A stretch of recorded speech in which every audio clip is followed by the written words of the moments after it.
Well, good afternoon, everybody. On behalf of disabled flying charity Aerobility, welcome to London Biggin Hill Airport and the ArmChair Airshow. My name is Mike Ling.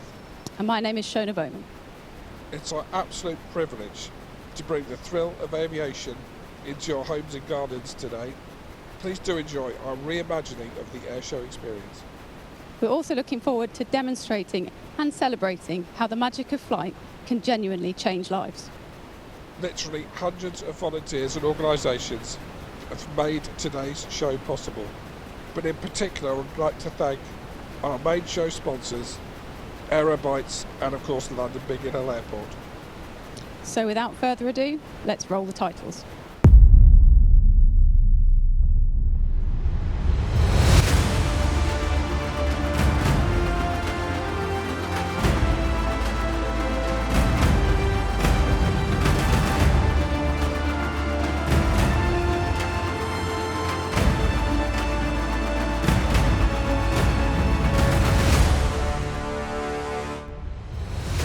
Ladies and gentlemen, boys and girls, welcome to Aerobility's 2021 ArmChair Airshow, coming to you live today from Hangar 2 at London Biggin Hill Airport. And you can see we're surrounded by the most wonderful aircraft, and we have got one amazing show for you. You can see I'm also joined by four other, well, say three actually, presenters, because my name's George Bacon, alongside me Jon Windover, Liz McConaughey and Mike Ling. And in many ways this is a very, very special occasion for us because we all have local connections with Biggin Hill as well. I just happen to have been born just a few miles down the road, opposite the old London Croydon Airport, and Biggin Hill was the very first air show that I attended. But alongside me, Jon Windover. Jon, welcome to you. You've got local roots too. I do, George, yes, absolutely. So I'm a Bromley boy, and I went to the airfairs when I was a young lad. I learnt to fly here. I've been flying here for 25 years.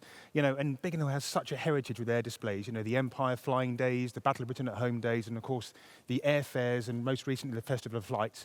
But we are groundbreaking once again, the first virtual air show.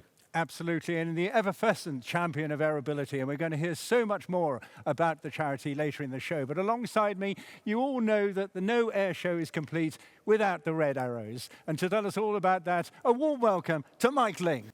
We're going to start today's air show with a 9-ship display team who fly vintage aeroplanes, and they wear red flying suits. But it's not the red arrows. Now I'm joined by two pilots from the Canadian Forces Snowbirds. We've got Snowbird 6, Captain Stephen Sparks, and Snowbird 7, Major Brett Parker. Welcome, guys. Thank you for joining the ArmChair Airshow. How are you doing? Yeah, good. Thanks for having us.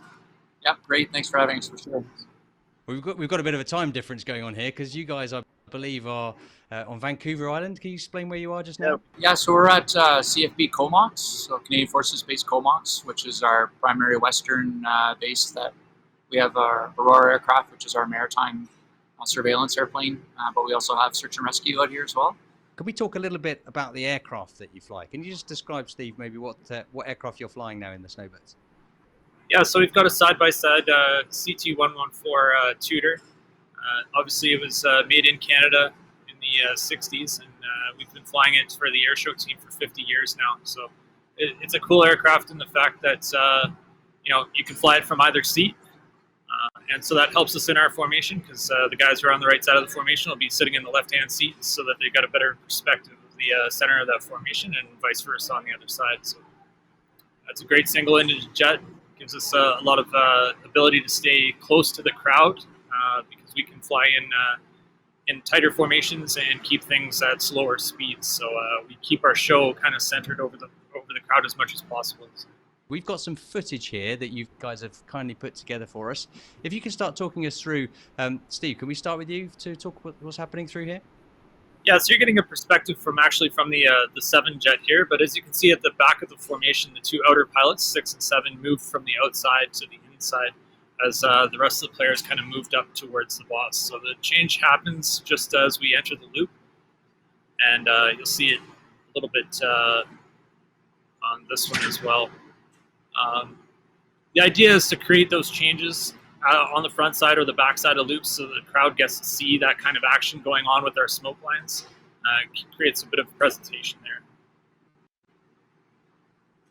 It's just stunning. And that camera footage, that's tank cam, isn't it, I think, which is the facing rearwards from the leader's airplane. Just absolutely, yeah. Absolutely stunning.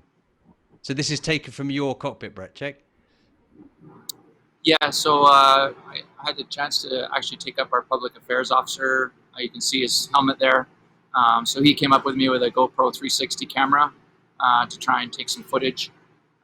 We, as much as possible, try and use, I mean, obviously the technology has come a long way, even though, you know, some things when it comes to using cameras and whatnot, but, you know, the HD cameras allow you to really kind of hone in on the error analysis, which, you know, having spent the time with the Reds, they pretty much do a very similar process, right? It's you go out there and hopefully the crowd, you put a smile on a lot of people's faces, and then you head to the debrief, and then all the nitpicking comes out and tight there, stretch there, et cetera, et cetera. But that's, you know, that's part of the professional nature of the job, as you well know. So. Absolutely. This amazes me now. Now I'm very impressed with the Snowbirds flying line abreast. Just talk us through what's happening here. I guess we'll go back to Steve. It's called an LA combo. So we're going up into a roll here, and as we exit that roll on the bottom side, we continue up into another loop. From the perspective of the outers on the outside here, it's pretty challenging at times to keep that roll and keep the depth throughout.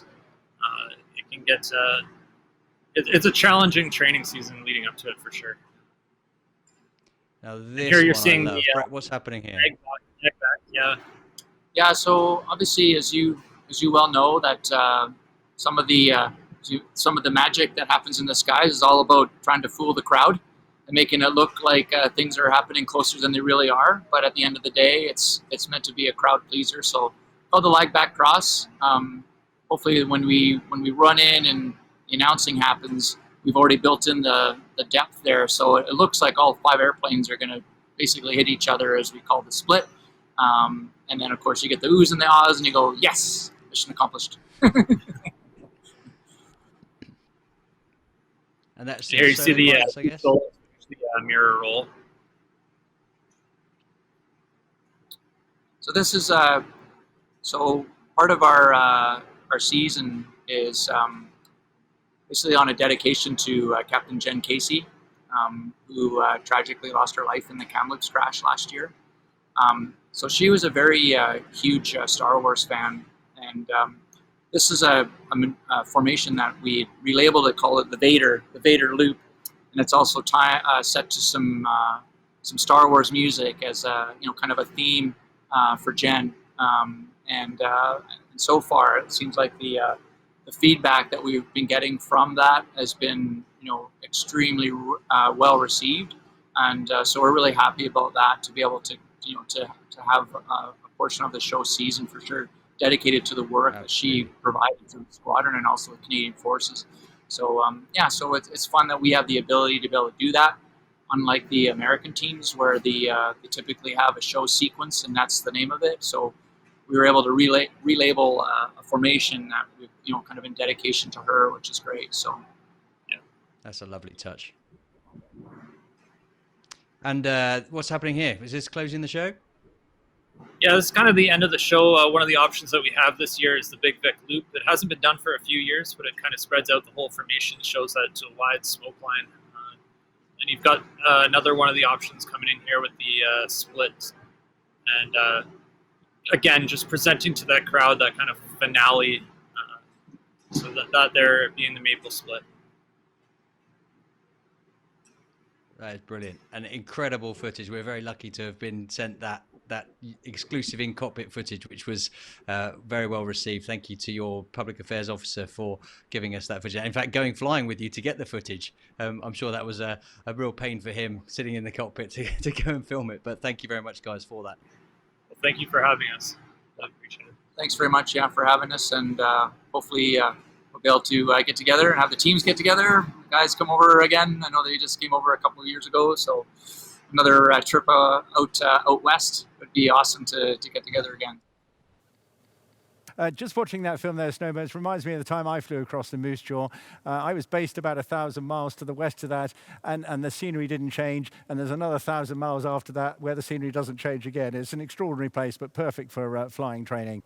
That was great. I worked with the Snowbirds a number of years ago. In fact, I was very lucky. I got to fly with them over in Quebec. So I flew in the Snowbirds display. Brilliant team to work with. And it's great to be back in my hometown. This is where it all started for me. 1 year old coming to my first airfare here.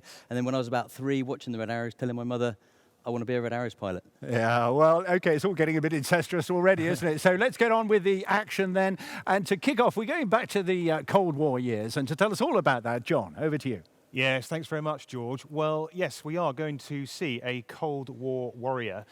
Now, the English Electric Lightning really was an iconic British machine. I caught up with somebody who was very lucky to ever go in one. Here's what he had to say. Well, welcome everybody to the airspace hangar here at the Imperial War Museum at Duxford in Cambridgeshire, a place I'm sure many of you know or have been to. I'm stood in front of the mighty English Electric Lightning F1 and I'm joined by Wing Commander Phil McGann. Phil, welcome to the ArmChair Airshow. Thank you. Thank you for inviting me to join you. Now, I understand you've got a pretty close association with this aircraft. Tell us about that. Well, yes. Back in 1975, when I joined the Royal Air Force, I was going to start pilot training, but I had to go on a holding unit for a while. And I was very fortunate to be sent to RAF Gütersloh in Germany. And I was attached to 19 Squadron, who were flying Lightnings over there. And while I was there, I had the great opportunity to go flying with them in their two-seat Lightning. And I was a 19-year-old, newly commissioned RAF officer. The only RAF aircraft I'd flown in before that was as an Air Training Corps cadet, and it was a Chipmunk. And so here I am, faced with, as you say, a Mach 2 supersonic fighter. And as a 19-year-old, I was given the opportunity to go flying in it. The thing I can really picture and well remember is the sitting at the end of the runway. We'd obviously gone through all the checks, the safety checks and the pre-takeoff checks, and we're sitting at the end of the runway, and he plugs in reheat. And it was like being kicked in the middle of the back. And suddenly we're accelerating at a huge rate down this runway.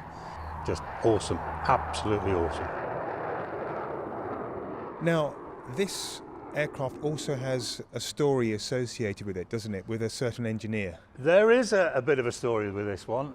Basically what happened was, as the aircraft was accelerating for takeoff, all the electric cut out, which was not good.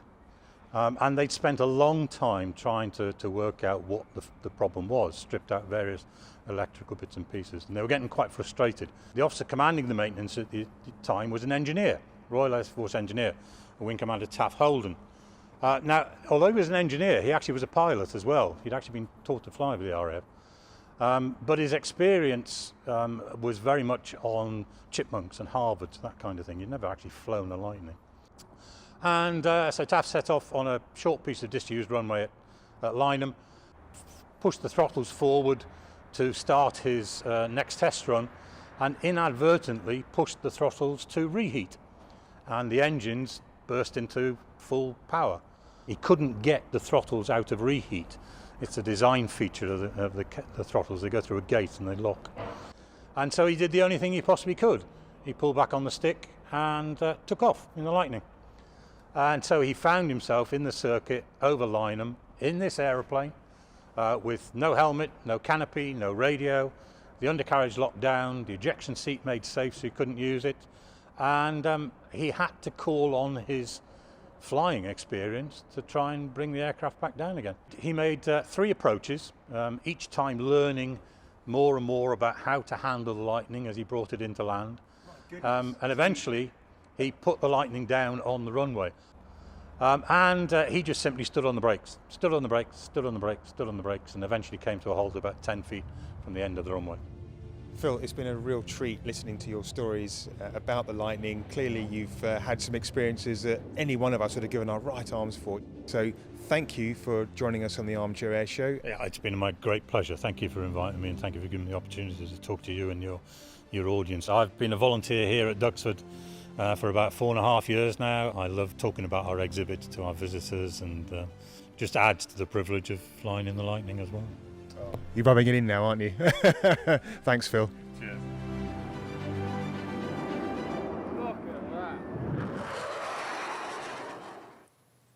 thank you very much to Ian Campbell at Plains TV for that video, and also, of course, to the Imperial War Museum for giving us an insight into that iconic Cold War warrior.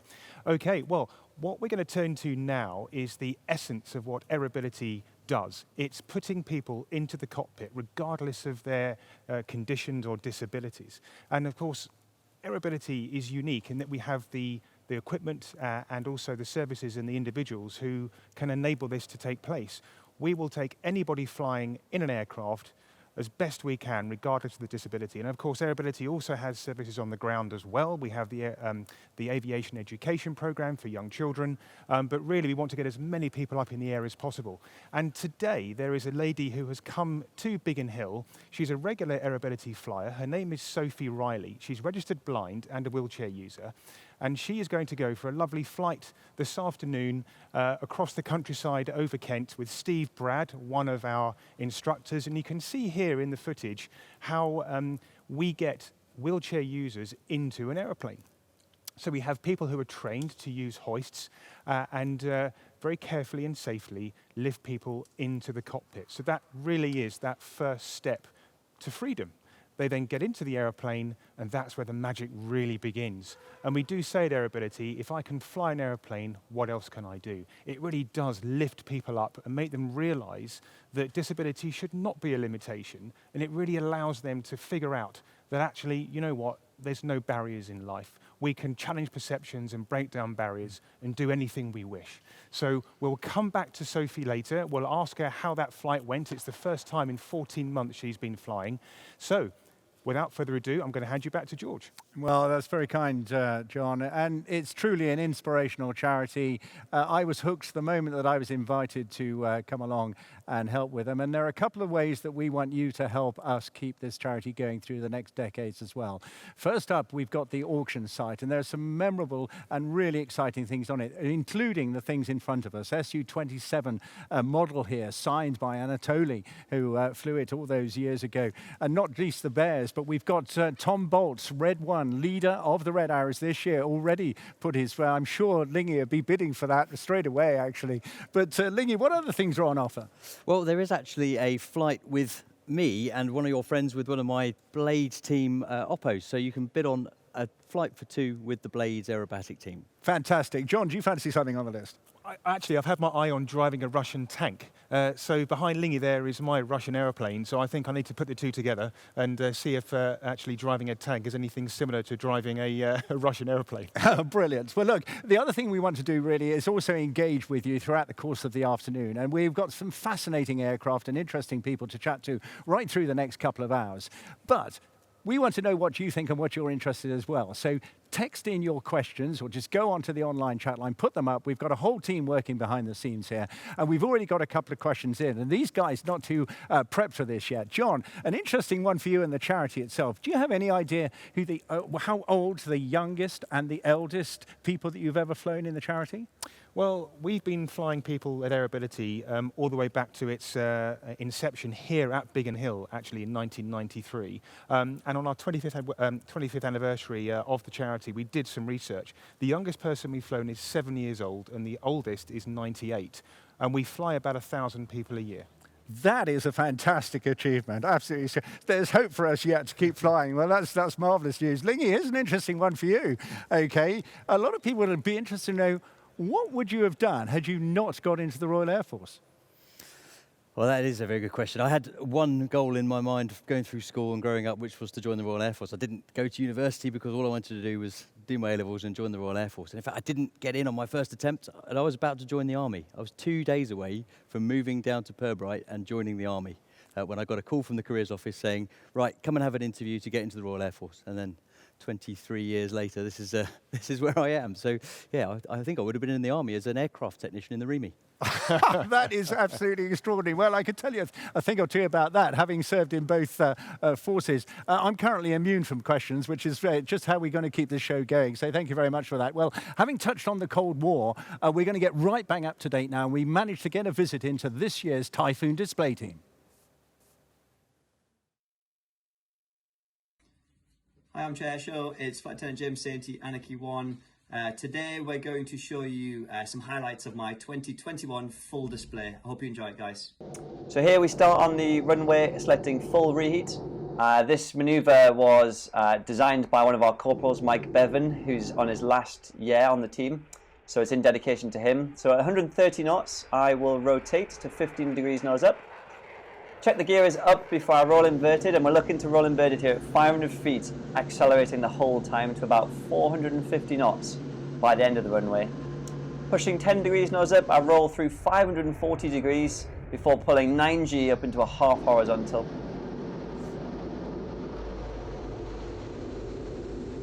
Over the top here, I will select max dry so that the aircraft starts to slow down as I select 40 degrees nose down and descend inverted towards the runway. At 2,000 feet, I roll the wings level and continue to descend to 100 feet for the pass in front of Datum, which is the middle of our airshow. At this point, I'm going to select full reheat and pitch up with full backstick to 20 degrees nose up into a climbing turn. At this point here, I'm trying to go through 270 degrees to line back up with the Datum point. Looking to line back up with the A-axis now, which is in line with the runway. We're going to be looking to select about 300 knots, and I auto throttle that we're using my left hand. It's a bit like the cruise control for the jet, so it will maintain 300 to 320 knots as I go through 90 degrees for the knife edge, invert in front of Datum with a 360 degree aileron roll before achieving the inverted again. I then select full reheat, and now I'm pushed against the straps, full forward stick to minus 3G to achieve 40 degrees nose up. There's a roll there before achieving a gate height now of 3,200 feet, again below 250 knots before I pull through. The reheat's in the whole time. At this point here, I'm trying to line back up with the A-axis, descending back down to 500 feet. You'll get a good view of the underside of the belly, so when we have the Union flag jet, that'll be exceptional. And then we'll be pulling up into a dirty loop. Gear down, 250 knot entry, full reheat. As I go through the vertical, that point there is a slight ease for the gear limit and raising the gear. Before I pull through again, safety, I have to make sure that I'm above 3,200 feet with the gear up, below 250 knots. The next manoeuvre will be selecting full reheat in front of Datum, and at this point is when you'll hear the most noise from the jet. Many car alarms seem to go off at this point on the ground. So you can see there the pure power of the two EJ200 engines pushing the jet from 120 knots up to 400 miles an hour in the space of 5 seconds into the vertical. As I'm passing 1,800 feet there, it's going to be a double roll through 540 before achieving wings level, again gate 3-2 below 250 knots, pulling through to point back at Datum on the 45. Display brake looking for about 500 knots, pointing back at the B-axis to depart the airshow, pulling full backstick at 9G there. Once I've achieved the vertical, I'm looking to do 3 times aileron rolls on the way up. This aircraft is now climbing extremely fast. Top ceiling 55,000 feet, albeit I'll stop it at about 8,000 feet at this point. Guys, I hope you really enjoyed that, and it was a pleasure presenting my display to you today. Have a great weekend. Well, the Typhoon is an ever popular display item, of course, as are most of the connections. But let's just catch up, first of all, on the charitable aspects. And we're doing our very best to raise funds. John, tell me, where do the funds go? What are they really needed for? Well, it's putting people in the air. And I mentioned earlier on the aviation education program, £1,000 will see a youngster through our 6-month ground-based program to introduce them to aviation, or £100 will take a disabled person flying, just like Sophie is right now. But we can go to the other end of the scale. £50,000 is our fuel bill for the year to help run our fleet of 5 specially adapted aircraft. That's serious money, and to get serious money, we've all got to work very hard. Now, we've mentioned the auction site, but we can donate by text as well, Mike. Tell us about that. We can, yeah. So if you can go to, armchairairshow.com, where you can pledge online. But if you want to do it by text, then you can actually do it by texting FLY5 to 70490. That will donate £5. If you want to donate £10, just text FLY10 to 70490. And you can go all the way up to 20. So if you want to go 20, fly 20. That's fantastic. So do stay with us now. We hope everything is running on track now for the rest of the afternoon. Now, talking about popular air display items, if it's not the Typhoon, many of you will recognise this. And I certainly have waved to the Chinook crew on many, many occasions for many years. It is truly one of the public's most welcome air displays around the entire United Kingdom. Well, our roving reporter, Liz McConaughey, who's based over there, knows the cruise well, has been talking to this year's display team. Okay, good afternoon everyone. I am sat on the ramp of a Chinook, which is a very familiar place for me, and I'm being joined by Flight Lieutenant Matt Smith, who is the current Chinook display captain. So what has been like your absolute career highlight on the back of it, on flying of Chinooks? I think, and I reckon most of the force that they did at the same time will agree, but it'll be IRT in Afghan. Absolutely agree, yeah. Nothing will compare to just being on call and effectively helping people out. What's been the scariest moment then on a Chinook? We all have them. Yeah. The most scary you probably ever feel is when it's out of your control, and it's something that very, very infrequently happens. But obviously, when something goes wrong with the aircraft, and you either put it in the field or something goes wrong in flight, that mechanical failures happen. It happens on cars. They happen in aircraft. We're obviously trained to deal with them, but it's still not nice having it out of your control. Yeah. Mine's the same. We hit wires years ago, and I'll take getting shot at with bullets all day long because actually something you can do with that one, but whenever there's something goes wrong with the aircraft, it's like certainly something like that as well. I was unfortunate to hit a set of wires in the Falklands, and I think it just feels that there's something there that you're not aware of that just happens, and it's it's not pleasant at the side. Damage you've done as well when you hit wires. Yes. Then live back the whole way back in the Falklands, live back to Mount Pleasant. Not fun. If you could take one of these amazing beasts away, someone hands you the key, well not quite the key, but off you But go. there is a key. There is a key. And said you can go anywhere in the world, you can fly anywhere you like for one last trip, where would you go? I mean, I'd relive the last 10 years immediately and do all of it again. But if I had to pick one, it would be flying one of two sets of heli lanes in the world. Okay. Either London, because it never gets old seeing London from the sky. Certainly by night when it's all lit up, and especially at Christmas, is fantastic. Especially when the M25 is jammed up. Oh yeah, when you're beating all the traffic home, is fantastic. Is brilliant. Or the other one would be LA.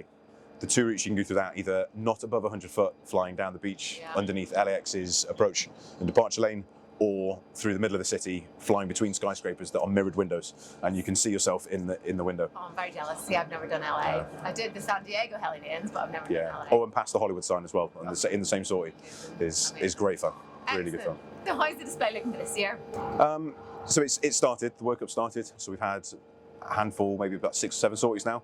And it's slowly progressing through the safer stages of doing everything at 200 foot rather than our PDA height of 100. But it's going really well. I'm really excited to finally get it going. Obviously, with this year off that we've all have to live through. There are a few confirmed shows at the moment, which I don't want to tell you too much about at the moment because it's still a little bit of a secret.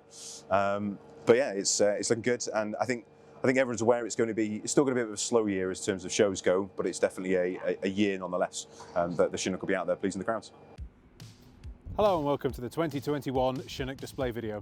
We're part of the Chinook display team and are here to talk to you today about the operational manoeuvres we use during the Chinook display.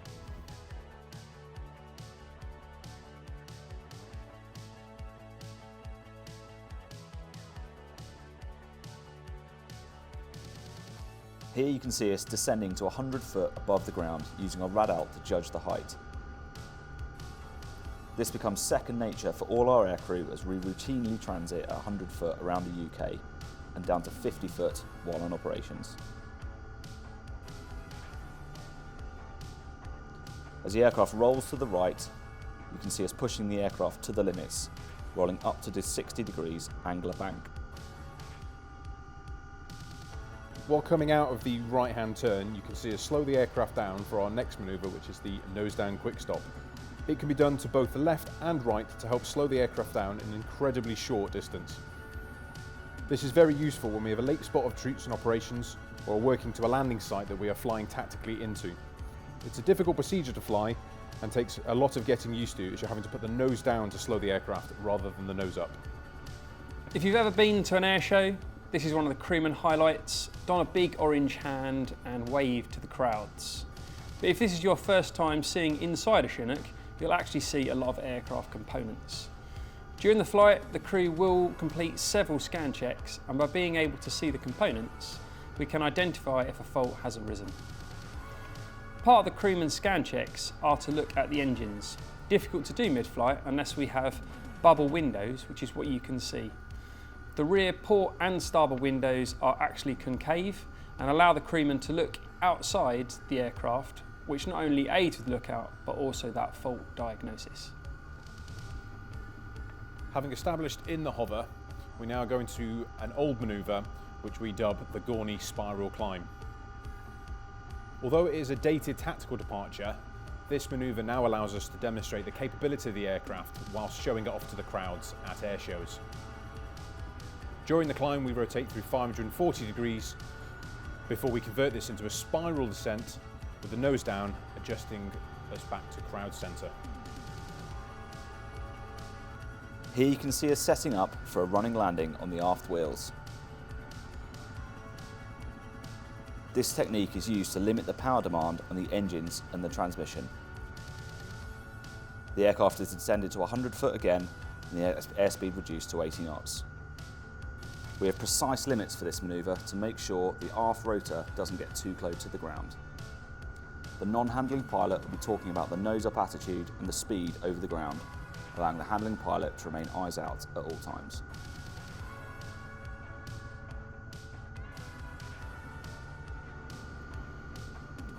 The rearwards taxi is occasionally used on the front line if we need to get out of a tight parking spot at an airfield. It's a great CRM exercise involving all members of the crew to ensure the aircraft taxis safely, particularly when reversing, as you get to see here. Once the crewman has given us the clear above and behind, the aircraft now re-enters the hover where we carry out the over-shoulder departure. The over-shoulder can be used when ground taxiing isn't an option. This can occur during a contact from the front of the aircraft, and the quickest way to depart is into the 6 o'clock, or the other instance we may use it is when we're flown into a tight HLS and are unable to transit into the 12 o'clock to depart. Essentially what you see is the aircraft taking off in a rearwards direction before yawing into the direction of travel. Thanks for watching, and please stay tuned to social media to find out our latest updates on the display season.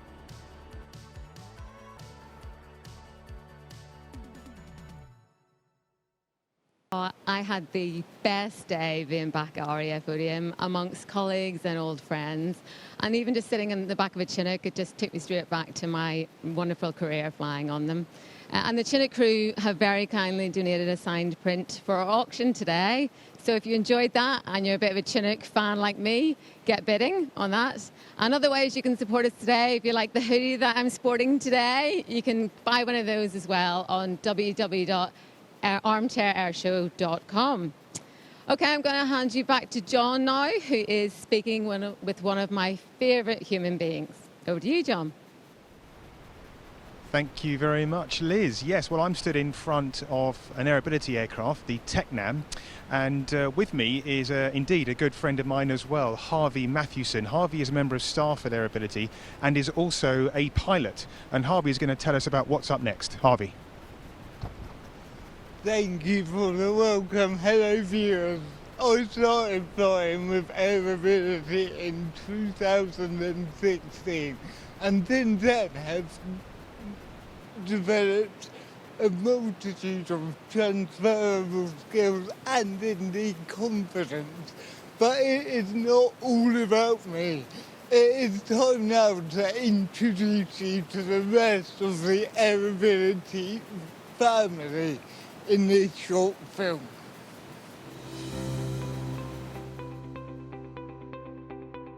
Hello and welcome to Aerobility. My name's Mike and I'm the Chief Executive of the charity. A very special charity that supports disabled people with all sorts of disability types through the magic and wonder of flight. The feeling of being able to fly and once not being able to do it and now being able to do it is just amazing. The one thing that's fantastic about Aerobility is the way that there is no difference between people who are disabled and those that are non-disabled. Doesn't matter what disability you have, you can all be doing the same thing. I have Asperger's syndrome. It's just freedom pretty much in the air, like. They were geared up for my physical impairment. I was a bit unsure as to how they'd react to me saying I was registered blind, but the minute I mentioned it, they said, yeah, that's no problem. I have to say a massive thank you to Aerobility, because they turned my life around and they gave me that purpose back. They gave me that sense of worth again, and for that I'm forever thankful. We're here to support you, whatever your disability. So please do get in touch and we can help you get into the sky to experience the wonder and magic of flight.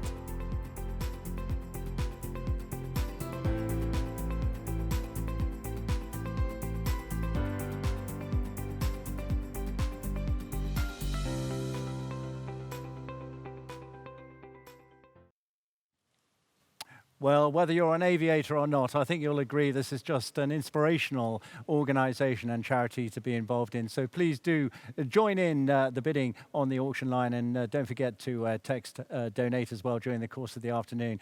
Now, I think you know by now I'm a bit of a heritage and history buff as far as aviation is concerned, and I'm delighted to be surrounded by artefacts. You see, the set today has been dressed by Aerotiques, and we must thank them as well as all the other supporters and sponsors we've had. But this particular propeller is also part of the auction today, and I'm pretty sure this is off a Bulldog, but it's been really beautifully restored, and I think would be befitting any aviator who's perhaps had the odd bump or two in his career as well. But talking of history and heritage, there is nothing better that I think pleases the sights and sounds of air shows around UK than the sound of Sally B, the B-17, and John has been across to Duxford to talk to the crew. Well, welcome to historic Duxford in Cambridgeshire, the Imperial War Museum. I'm joined today by Ellie Sallingbow, the operator of the B-17 aircraft. And over here is Sally B, the B-17 aircraft based at Duxford, the only airworthy B-17 in Europe. Ellie, welcome to the ArmChair Airshow. We're going to talk to you today about the aircraft and how it is a living memorial to the 79,000 American airmen that lost their lives in the war, and how you take this aircraft around the country telling the story. Ellie, my first question to you is, what does it feel like to operate this aircraft? The job was given to me when my then partner, Ted White, was killed in a harbour in Malta, and he had just brought the aircraft to England a few years earlier. Once the shock subsided slightly, all the team and the friends around Ted and myself and the aeroplane, we got together to organise the very first Great Warbirds air display, and that ran for 13 years. So Ellie, it's a big day today. Tell us what has been happening at Duxford today with the aircraft. Well, if I tell you that we went undercover at the end of the season 2019, and we just got a brand new engine on, and we have never tested it because it was raining and raining, so we had to get it undercover, so we couldn't test it before it went inside the hangar, and it hasn't been out since, so we haven't tested that engine at all. So today, all the engines haven't been tested at all for 2 years almost, and the new engine never. So to see them all starting up one by one, even though they smoke like hell, it's just fantastic. I'm joined by Peter Kuipers, who is a training captain on the B-17 and also a display pilot on the B-17. Now, put us in the cockpit, Peter. What is she like to fly? How does she handle? She's lovely to fly. And she flies like a small Piper Cub. Okay, you got the weight, the inertia. You have to think about that. But this B-17 has no power steering. It's all done by old-fashioned steel cables, and yes, that makes it heavy. Being used to big aircraft my whole life, that's not an issue. But she is easy to fly, and it's a joy. What limitations, Peter, do you place on the operation of the aircraft just to ensure safety?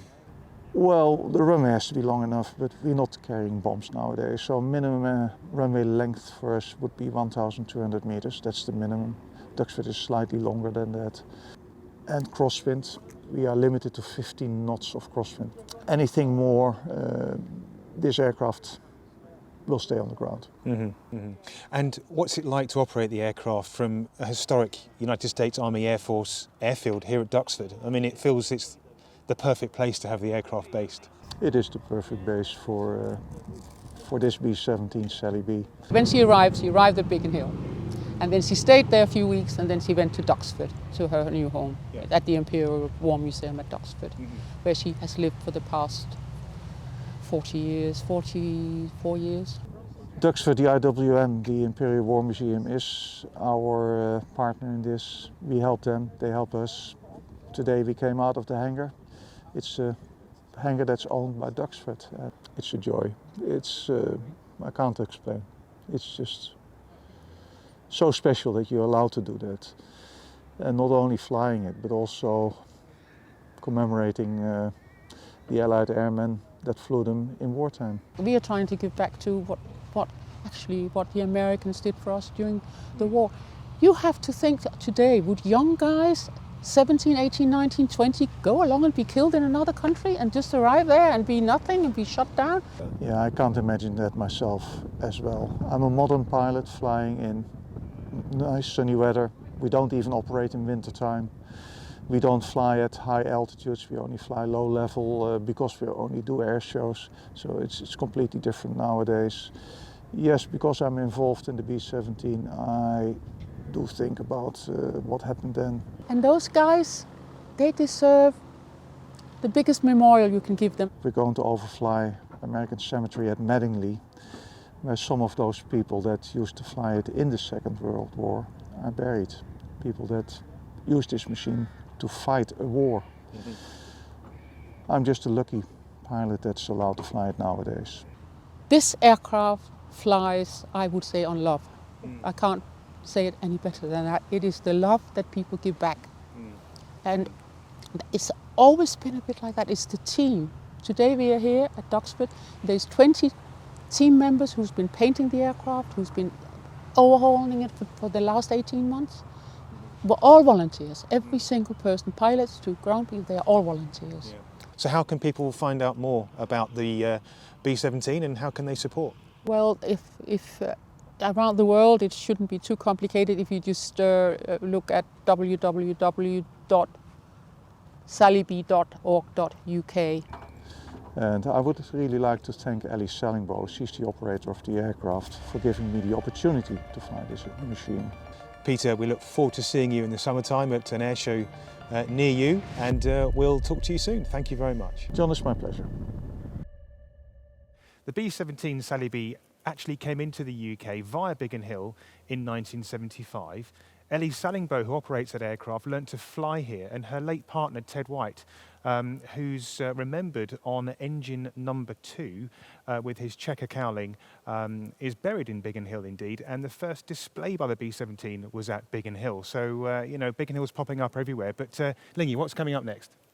Well, we're going to go back to the jets now, John. So we're going back to jets, and we are going to go to a Viper, an F-16 display. Now, there are quite a few countries who have an F-16 display, but one of them is very special to me. It was established in 2010, and the gentleman who was the founding pilot for that display, I met up with online, but he was actually he's a good buddy of mine. He was the first on scene after I ejected from a Red Arrows Hawk over a Greek airfield. He was on quick reaction alert, so he was 30 seconds away from where I landed in my parachute having ejected. So he came to speak to me, and I bumped into him in 2012 at a conference, and since then we've been excellent friends. And I got to catch up with him to talk to him about his Zeus demo team. So it really is my pleasure to introduce Manolis Karahalios, who is a former F-16 pilot from the Hellenic Air Force in Greece and was the founding member of the Greek Zeus demo team, the Viper demo team. Can you tell us when it was established?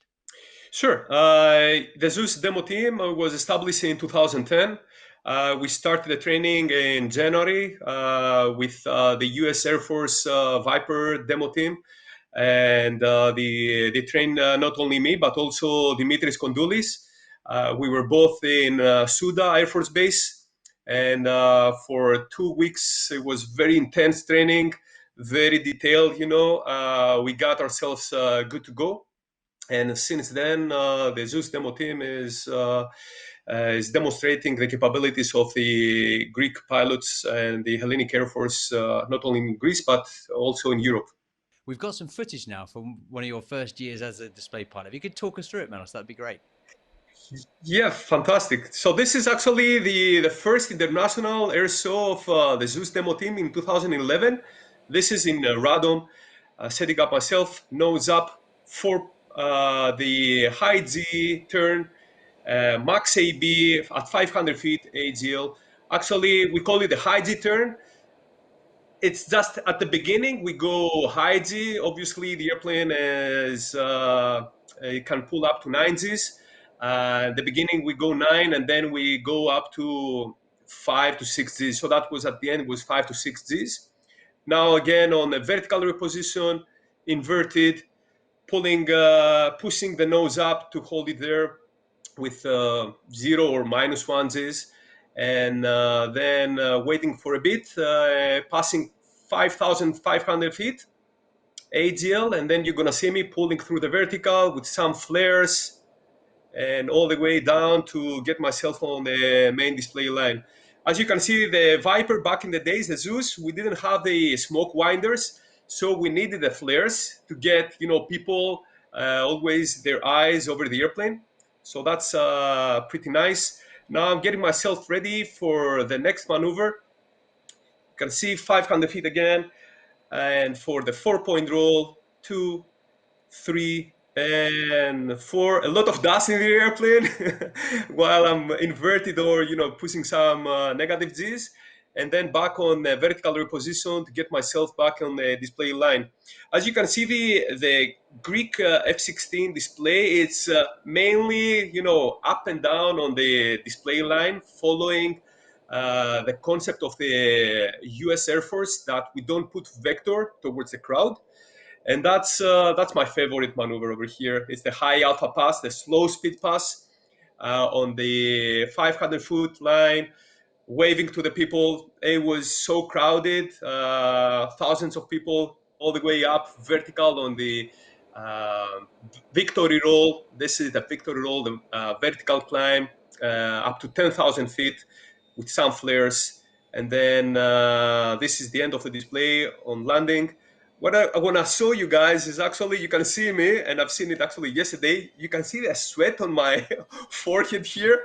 So it seems that I worked a lot during that display, and that was really great.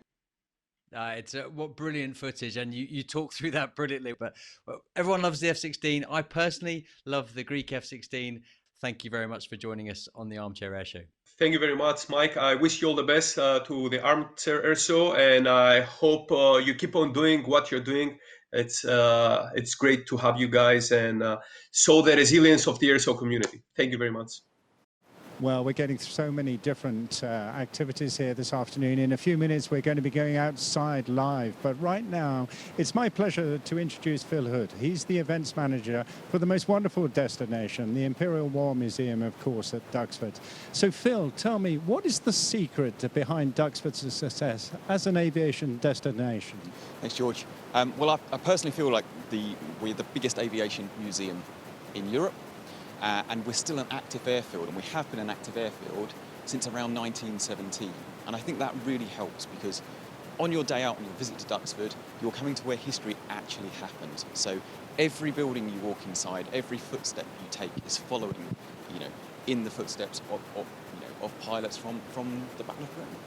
Yeah, it's a wonderful, beautiful place. Now, you've been very fortunate in being able to mobilise air shows over the last year or so, and you're getting ready for, I know, for a big one in a couple of weeks' time. What's your overall vision and plan for the future? How are you going to take air shows in Duxford through the next decade? So, again, really interesting question. So we're really pushing aviation events forward at Duxford. As you say, we're planning for a show in July. We're just waiting for the last bit of government guidance, and then we'll be announcing what our plan is for that. But aviation events and air shows are so key for what we do at Duxford. They really support the IWM as well. And so we're going to continue them. So this year, we will go ahead with some shows. We're just waiting for that.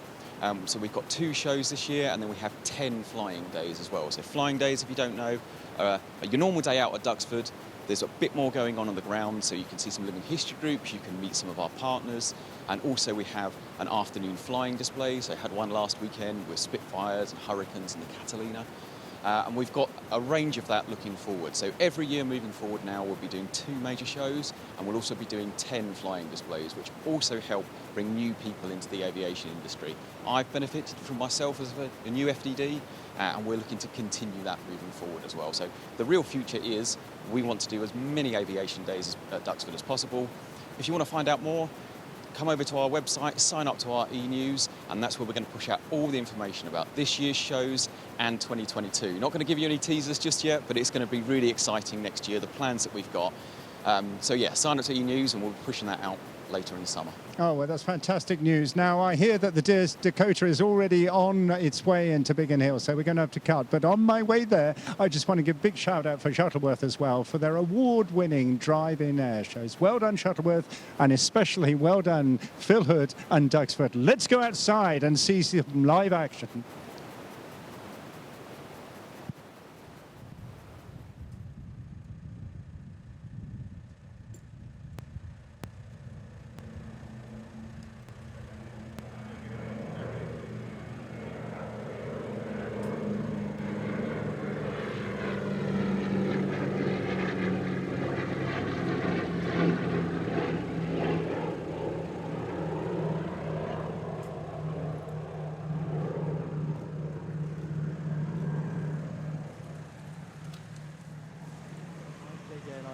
Were student colleagues back in the 90s, and the co-pilot, Flight Lieutenant Paul Wise, known as Ernie.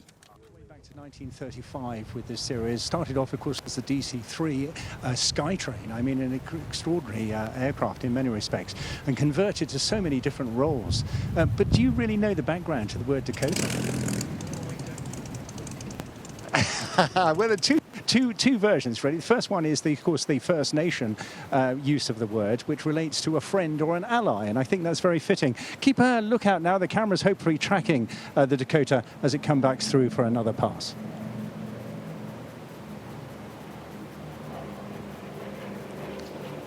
A normal stick, of course, would be 28 fully equipped troops. We're giving them all a wave here from the ground. Fantastic.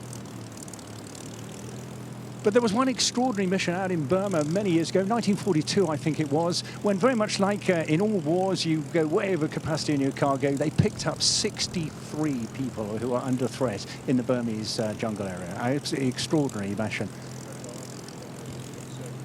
The aircraft served in every major theatre of World War II. And I understand that 10,000 were built, as you said, George, but they also saw a huge part in the Berlin airlift, particularly between June 1948 and May 1949, dropping food and fuel. 2 million tons they contributed to saving, really, the lives of those, isolated Berliners.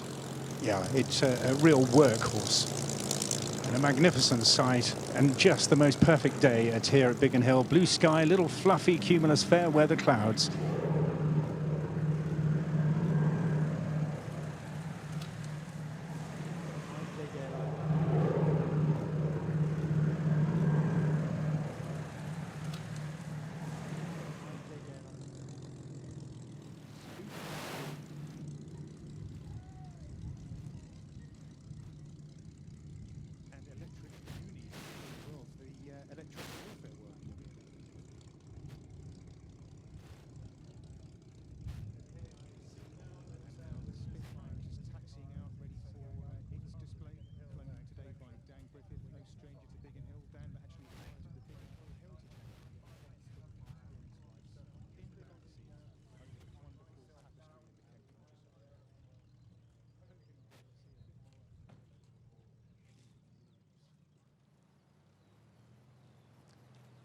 Just left John inside there, and we were talking about the derivation of Dakota and the American Goonie bird. Also, favourite nickname amongst that time was the gunship, of course, John, the AC-47, known as Puff the Magic Dragon. Yeah. Yeah, but the other derivative, of course, Dakota, the Douglas Aircraft Corporation transport aircraft. So we're now focusing on the departure of the Spitfire And really, we mentioned that no air show was complete without the red arrows, but in my mind, absolutely, the one aircraft you need in every air show is a Spitfire.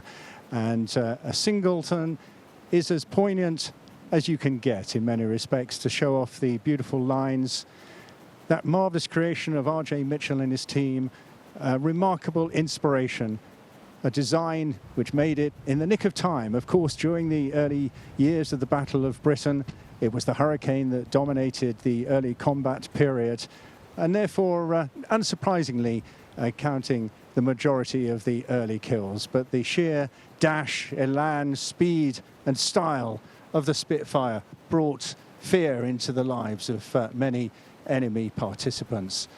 An extraordinary period in many ways. 22,000 of these Spitfires were made, 22 different variants, the most remarkable success story of any fighter aircraft in British history.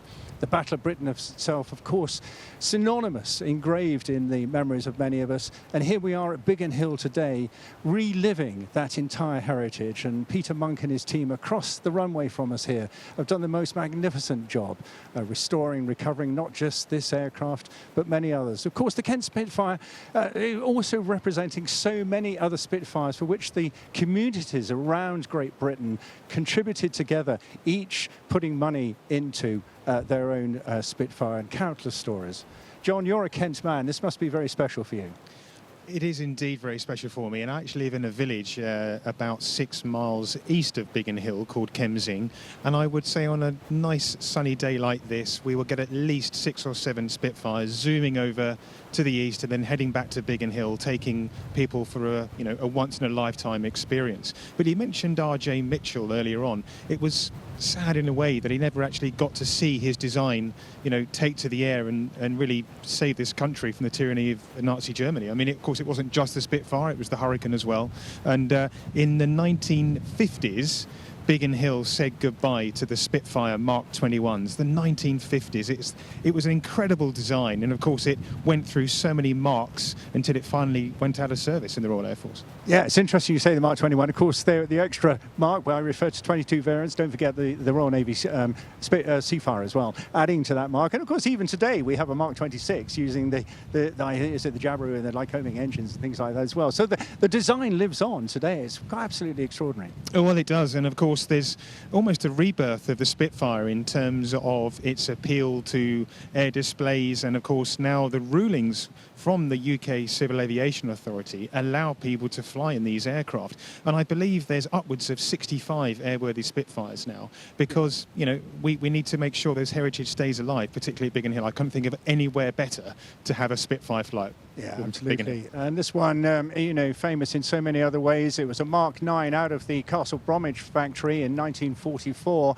Castle Bromwich, it was extraordinary the number of factories that were developed, particularly after the bombing of Southampton, of course, earlier in the war, where they realized that dispersal was absolutely essential. But then to keep the effort going, car manufacturers in particular utilized to produce these aircraft. Here we go now. We're going to concentrate. Let's take a shot. And I think a moment where we just savor the sight and sound of this truly wonderful Spitfire taking to the air.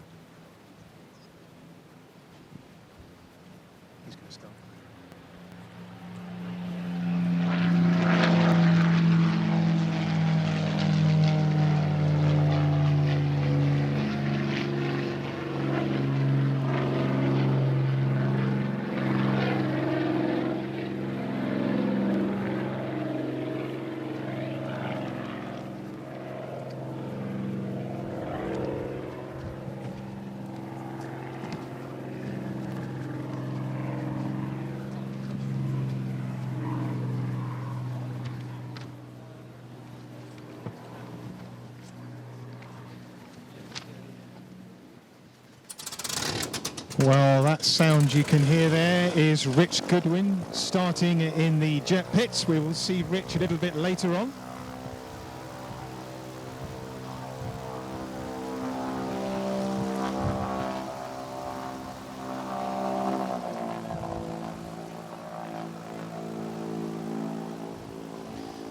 So, of course, the Spitfire was designed as a short-range, high-performance interceptor fighter.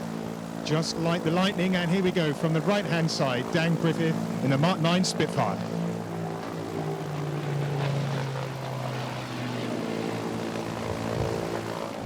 Pulling up there into a wing over to the right, and you can see that beautiful shape of the wing there, that R.J. Mitchell design, that elliptical wing, the most efficient wing for air-to-air combat during that period in the 1940s. Yeah, now having mentioned combat, John, of course the whole development of war, it does amazing things. And one of the turning points, when the Spitfires and the Hurricanes first flew, they had a very short burst, only sort of around 20 seconds or so. But it wasn't just the increase in ammunition, but the move from 303 to cannon. And I'm going to talk to Lingy about that. That must have been a game changer in combat engagement. It absolutely was. So that the 303 machine guns. We got in-cockpit live shots of the Spitfire, I'm told, so let's let the crowd... Wow, fantastic. Now, we can see inside the cockpit now with Dan as he positions the aircraft over Biggin Hill, giving us just a wonderful impression of this iconic aircraft.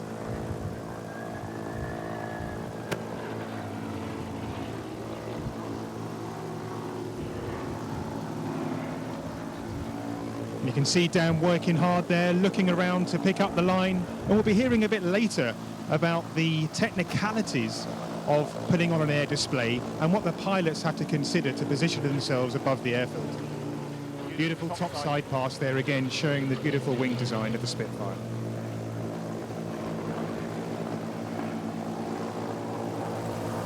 And George, you mentioned the 303 machine guns on the Spitfire. Of course, we were at a disadvantage at the beginning of the war. Of course, the Messerschmitts had the 20mm cannons, so it wasn't until the advent of the Mark V Spitfire that we could actually come up against the 109 favourably. Absolutely, firepower means everything, doesn't it, as well as the agility. I was just going to reckon we were on combat, and of course the statistics of the Second World War and the pilots themselves, absolutely extraordinary. The average age of the British pilots involved was just 22, the average life expectancy just 4 weeks, and actually of the 500 of the sort of 2,500, I should say, pilots involved, 574 of them were not even British. Incredible, isn't it, George? Yes. And I can say, actually, that 450 pilots who flew from Biggin Hill lost their lives in air combat. You've been doing your homework, haven't you? It's great stuff. It's so good to be involved with Spitfire flying.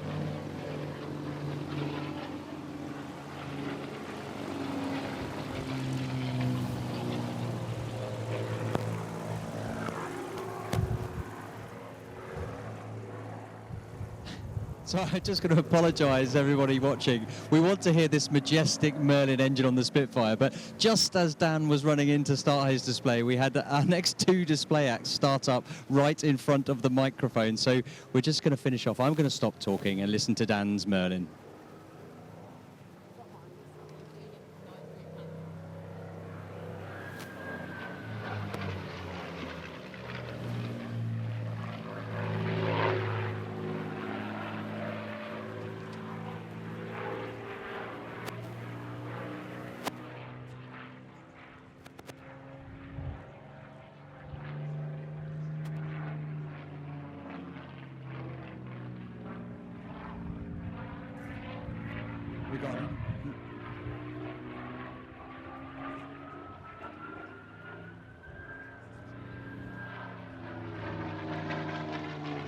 Oh, fantastic, fantastic footage there. We're just getting the visuals ourselves out on the pan.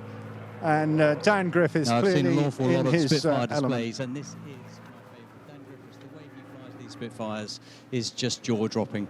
He handles it so beautifully, and now he's coming in from a steep dive from the north. Listen to this beautiful Merlin engine again.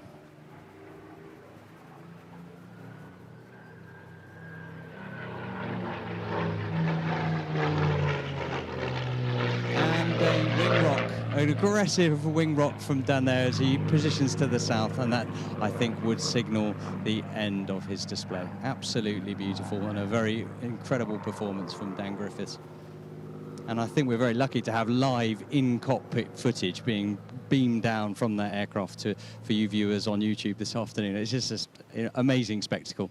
Well, all I can say is, Lingy, that's the first time I've heard you say anything in the last 10 minutes, because I don't think everybody's appreciated that out on the pan here. That was pretty noisy experience, and we didn't have the benefit of the footage at the time. But we've got the microphones working. So while we've got you and we've got a little gap in the programme, we're just going to talk about that text to donate service. So we can text Fly5 to 70490 to donate £5, or Fly10 to 70490 to donate £10. Right, what have we got coming up now, gentlemen? Well, we've seen 2 taxi out, so we've still got 2 displays to go. I reckon it should be Richard Goodwin in the pits next, but let's wait and see. Other than that, it'll be Tim Dews in the Grob 109, I suspect. Now, we know both of them extremely well, and they are both outstanding displays in their own right. But Richard Goodwin, of course, has been messing about with his aircraft, as he always does. He's one of those tenacious, adventurous individuals for whom normality is just not enough. He has to expand, go forward, and I hope that we've got a clip, a preview of what he's been doing with this particular aircraft, because I went up to Gloucestershire Airport just a couple of weeks ago and managed to interview him, looking at both the aircraft he has been using and the one he is now going to roll out for this season.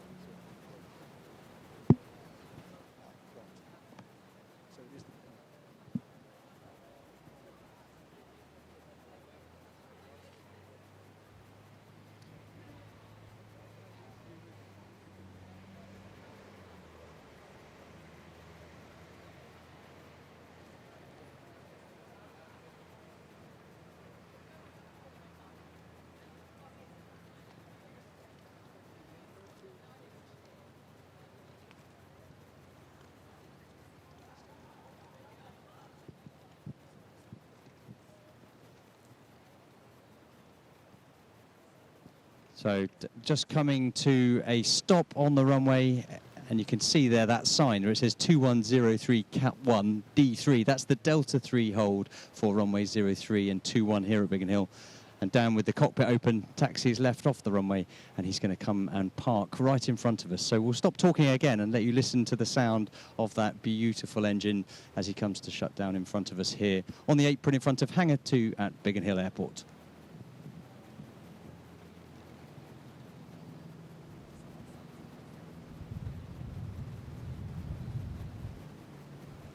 As he taxis in, you might see Dan's head pop out the cockpit. With the hood back, it's very difficult actually to see when we're taxiing a Spitfire, that long Merlin engine just blocking his view. So he might stick his head out the side of the cockpit to get a good left and right view.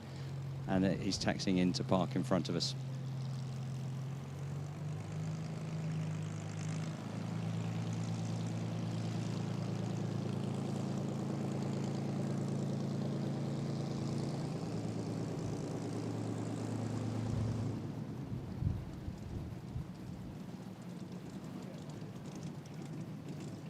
Here it comes.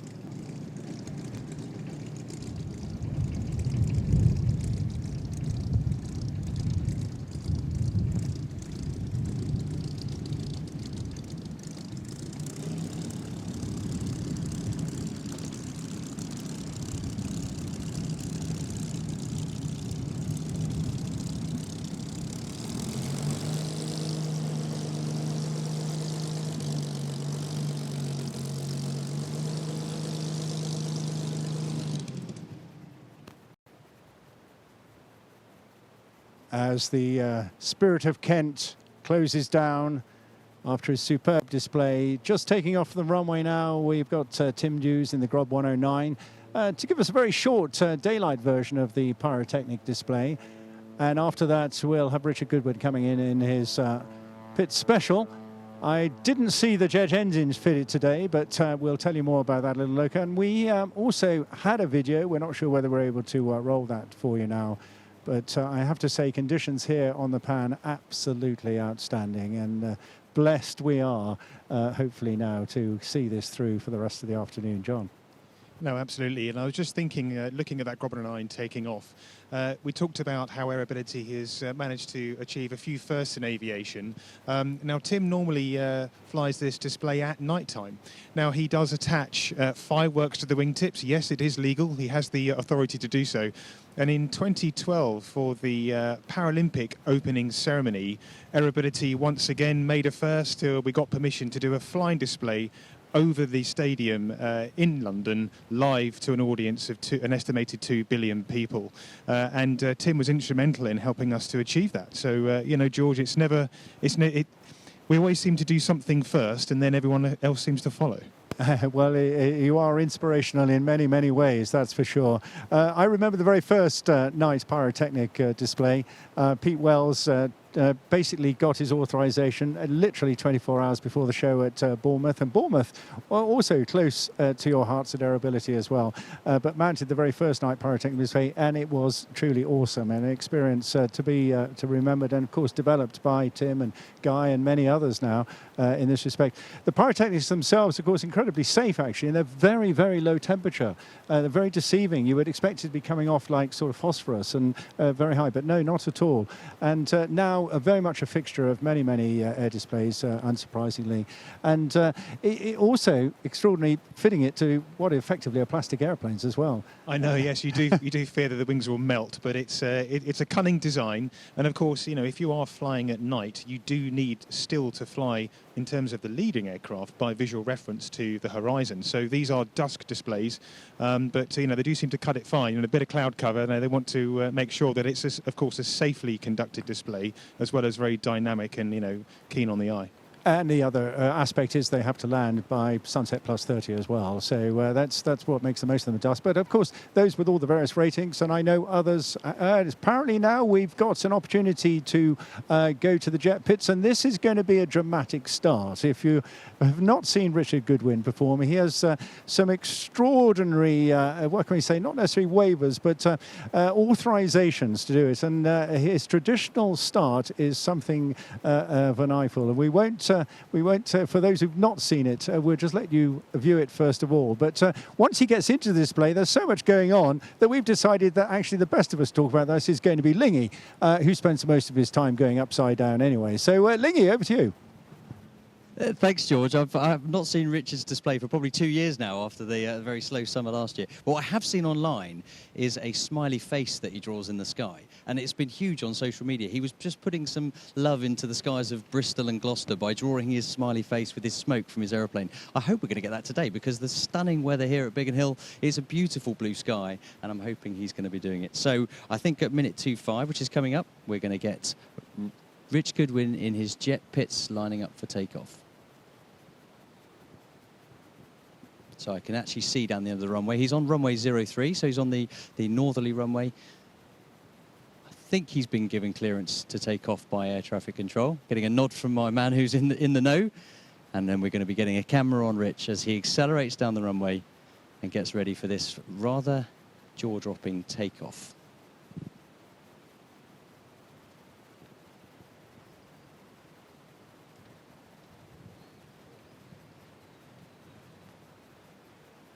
There we go, the smoke's on, brakes are off. He's got a huge amount of horsepower in this ridiculous aeroplane, heavily modified by Rich himself. Up he goes, rotates. He's going to get to about 10 feet now. And just pulls straight up into the vertical with that huge amount of smoke flying.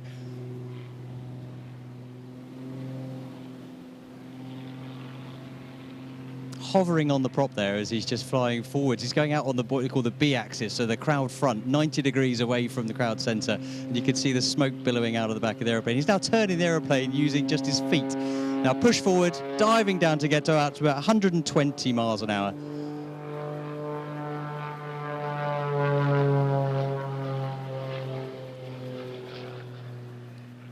Good amount of roll rate in this aeroplane. He's got heavily modified ailerons, a couple of snaps upwards, and now pushing minus about 3.5 G according to his notes. So he's pushing around this circle. He's not pulling, he's pushing. All the blood's going to his head, really working hard to fight that force. And now straight into a pull.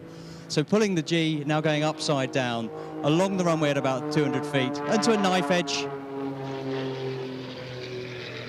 Now, Lee, what I find Now, amazing knife about... edge, when he puts the wings at 90 degrees to the flight, so when he's got the wings pointing straight up and down, he's having to use his feet to keep the aeroplane flying level. So there's a lot of rudder keeping the aeroplane level as he flies along with the wings and knife edge. Now into another spin. Great noise from this propeller as he performs these maneuvers.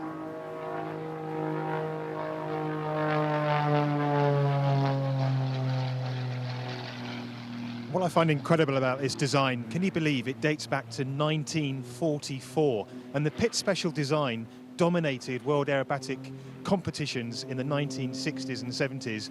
And as George said earlier on, Rich has done some incredible modifications to this aircraft. The original pitch just couldn't do this.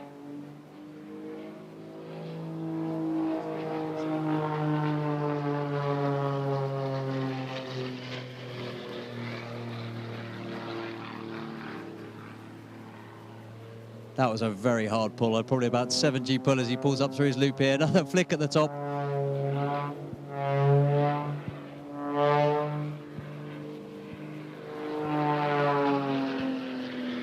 We're quite restricted here at Biggin Hill. Of course, the London Terminal Manoeuvring Area, the TMA, which is the London airspace going into Heathrow and Gatwick, is directly above Biggin Hill. In fact, there is a hold at one of the navigation beacons, which you might have seen on the other side of the airfield on some of our camera footage. But that restricts Rich here to about 1,900 feet above the airfield. So he's squeezing this in display. He's squeezing it all underneath that airspace. Very tight loop as he flies it. Quite slow speed at about 1,000 feet there.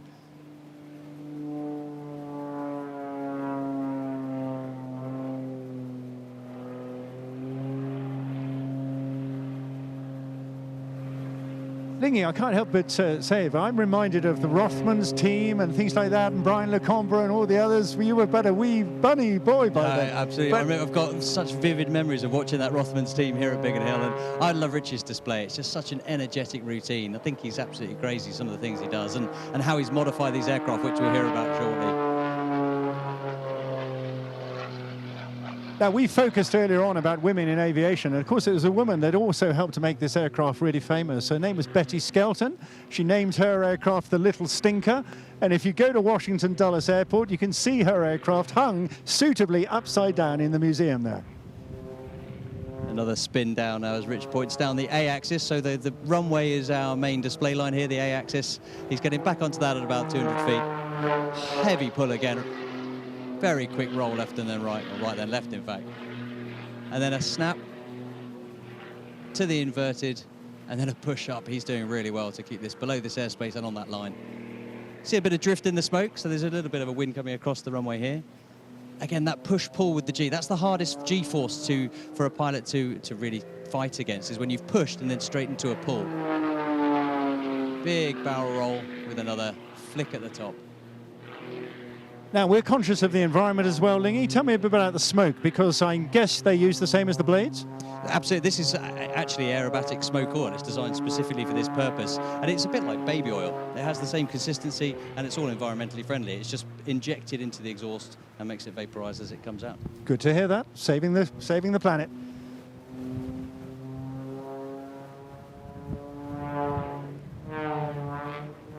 Now, that's a bit like going in a washing machine and putting it on full tumble speed, isn't it? Absolutely. You've done a bit of that. How do you get out of it? How do you keep your head in one place? Well, you might see on the wing of this aircraft and my Blades airplane, little sort of almost coat hanger-esque wing. They're called wing sights, and you use those for references of vertical, 45 degree up, 45 degree down, and it gives you a really good reference of where the aeroplane is pointing, and then you know with the energy you've got in the aircraft what control inputs you're going to put in to make it do some of these gyroscopic maneuvers. You're actually using the engine quite a lot to perform these maneuvers. So this, just finish this as he does a slide into another flick.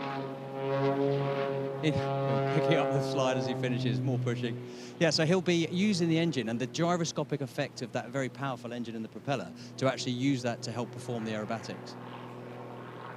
So I think he's just cooling off the engine a bit here, but I'm guessing that when he ignites the jet engines, when he gets that far, he'll go from hanging off the prop to then climbing vertically. Do you think that's what he's got in his mind? I can't wait to hear that when he fires up those jet engines. I've seen the size of them. They are much bigger than I expected. Nice little spiral dive as he comes down towards us.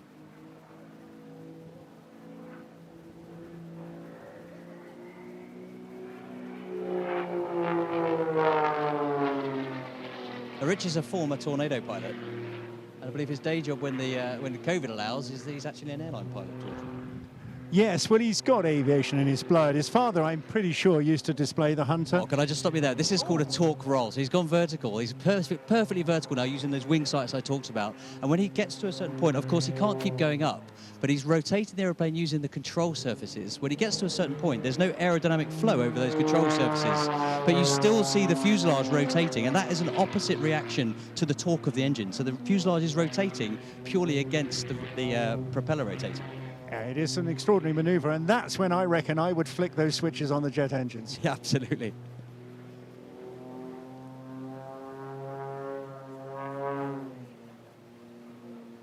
Anyone who's enjoying the airshow, please do get online at armchairairshow.com, where you can pledge, or remember there is a text service. Text fly5 to 70490 or fly10 to 70490, depending on the amount of money you would like to donate to support this fabulous charity. So I think that's Rich finished. I think he's now turning base, or a final for runway 03, landing in from the east there. And we've got the next act climbing to height. He's a little bit slow with a little bit less power, but he's still a very impressive display. I don't think he's not over yet. I'm just wondering whether he's positioning for his trademark fly past, and I think he is. And this is something where I'm pretty sure he makes use of the fuselage as an aerofoil, because he's now gone into his knife edge pass, and he's going to fly all the way down the runway. Just take a close look at this.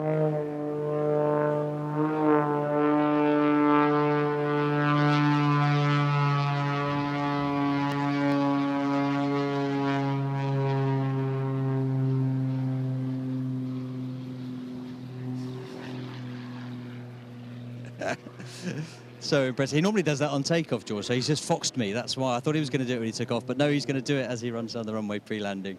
But a little wing waggle there after he did his knife edge pass, I think, signifies that is Rich complete.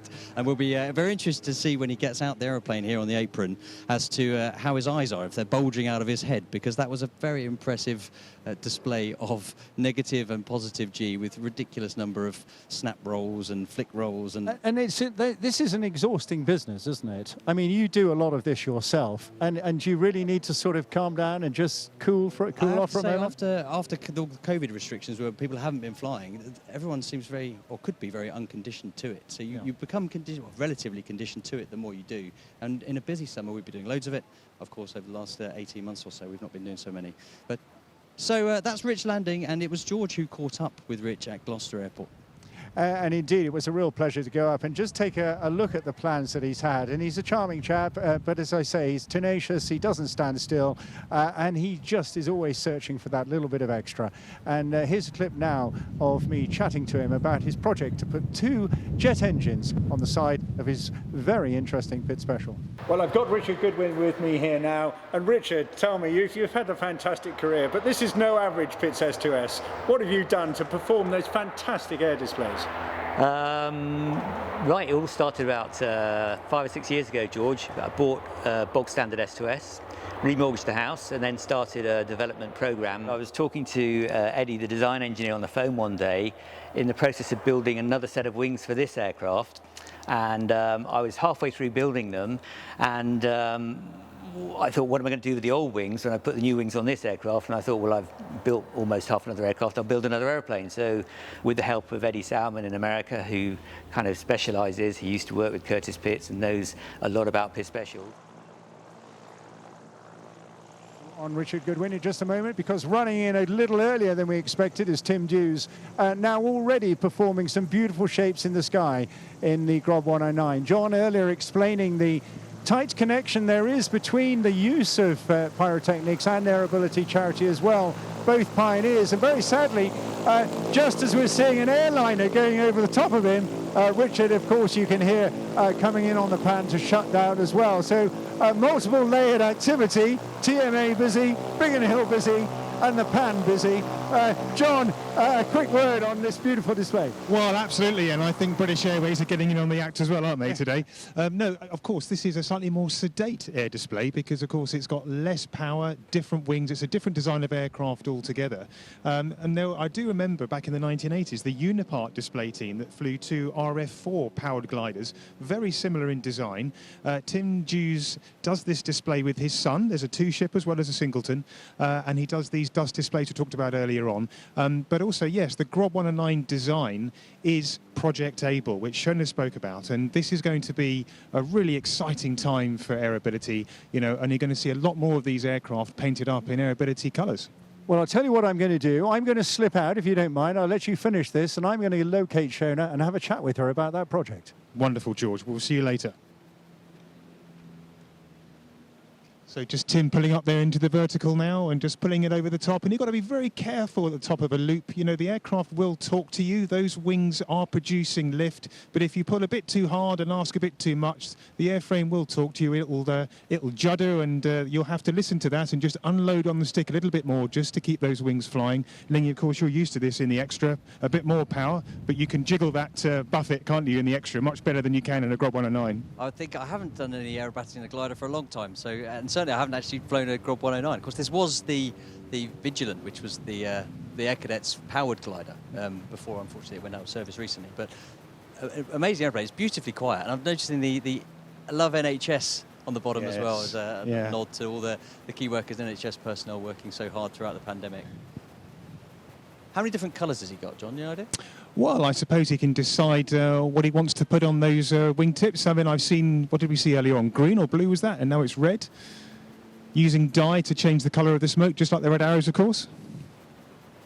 But these aren't daylight pyrotechnics. This is actually a smoke system. I'm not really sure how it works. I saw them on the wingtips as he was taxiing out, but I haven't really had a good look as to how they operate. Well, I think it's just pull one ring and then they just carry on. So it's a battery-powered ring pull from the cockpit. Nice wing over there, beautifully flown.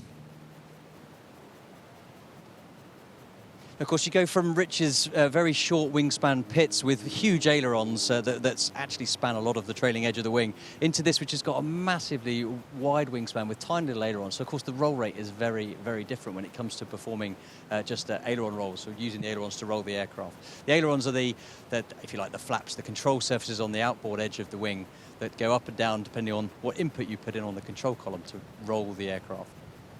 You probably wonder how you keep a lid on actually managing your flying sequence. Well, there was a man in the 1950s, Jose Aresti, a Spanish pilot, who figured out the conundrum of trying to use a language to dictate the type of aerobatic manoeuvres you see today. So all the aerobatics you've seen today, from Dan in the Spitfire, Rich in the pits, and now Tim in the Grob 109, they're all using the Aresti system to help manage and go forwards through their display, sequence by sequence, using visual, almost, you can call them hieroglyphics almost, can't you, on a piece of paper. They don't really mean much to anybody who's not really familiar with them.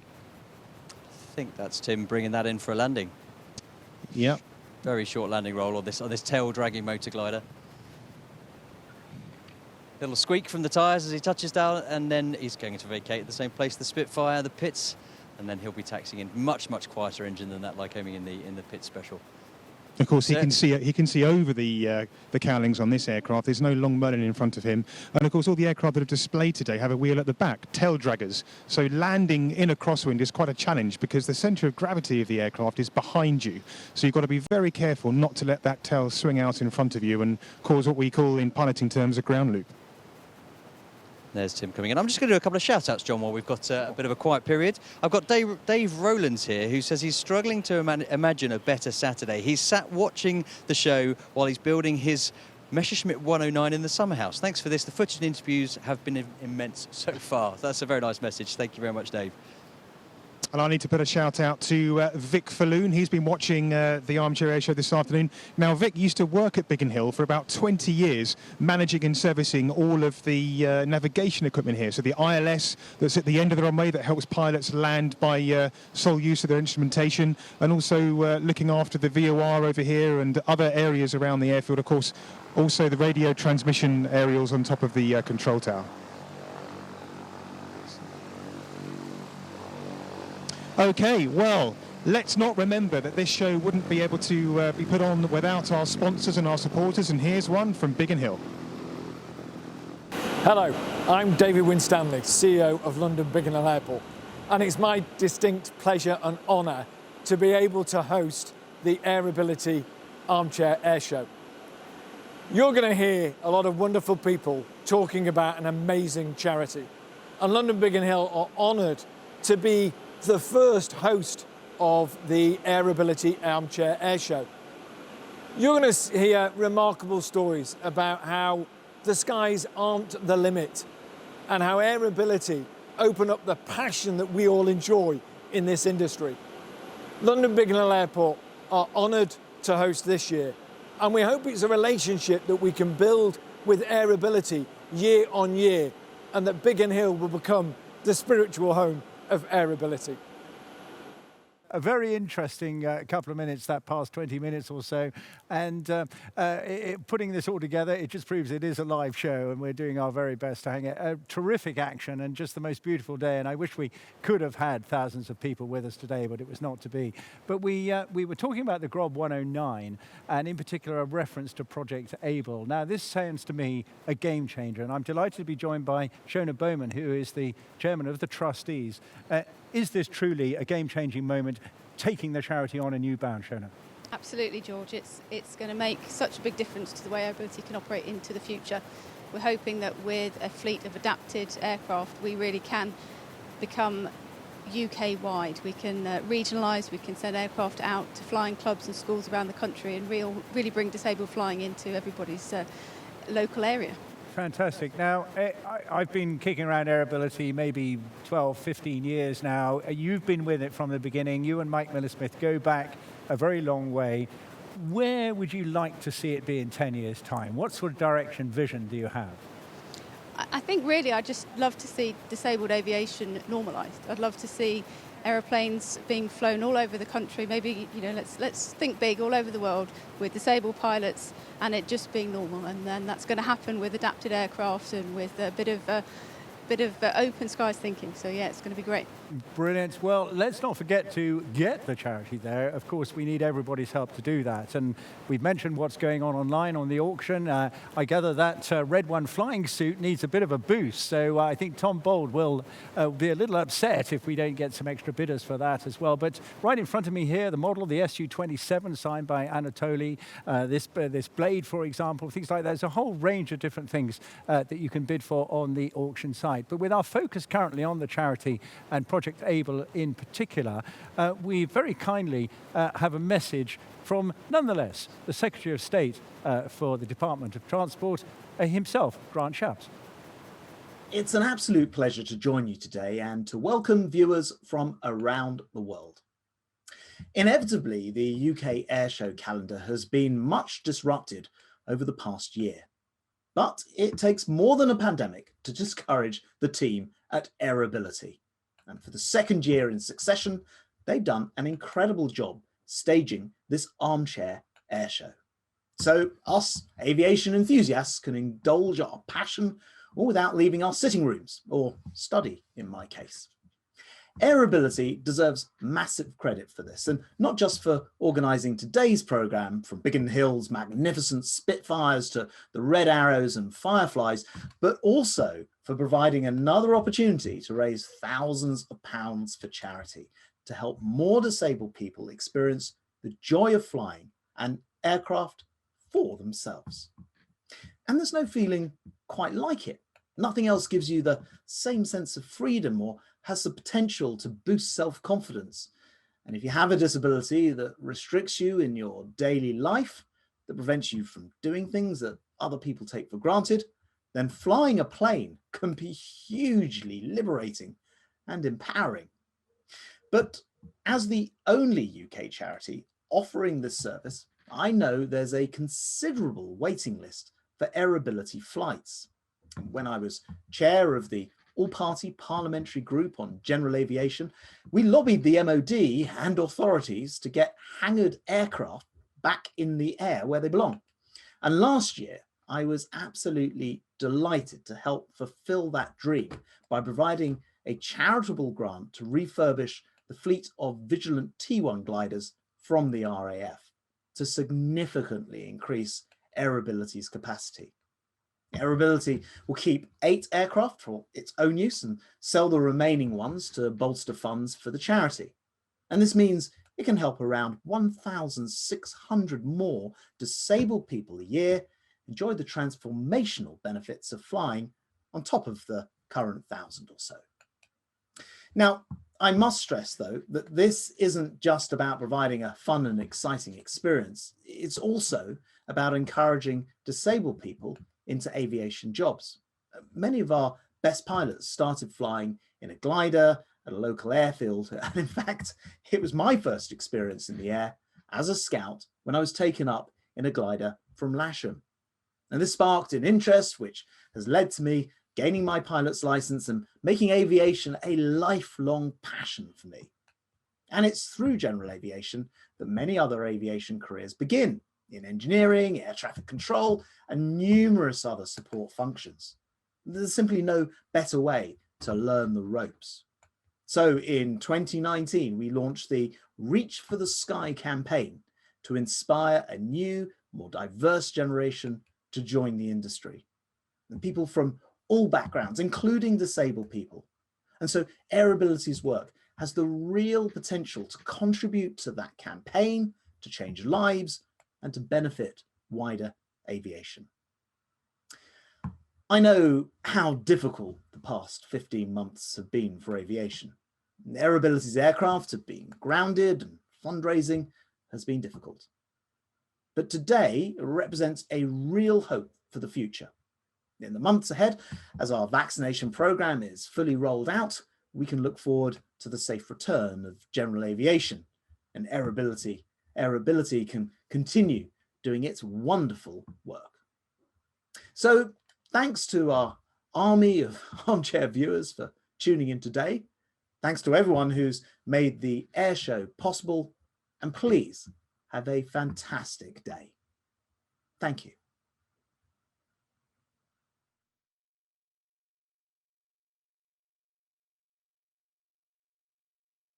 Okay, well, I am stood in front of the Aerobility Cherokee. Now, we saw Sophie take to the air earlier in the aircraft, and they have just taxied back. It's not staged. They have just shut the engine down.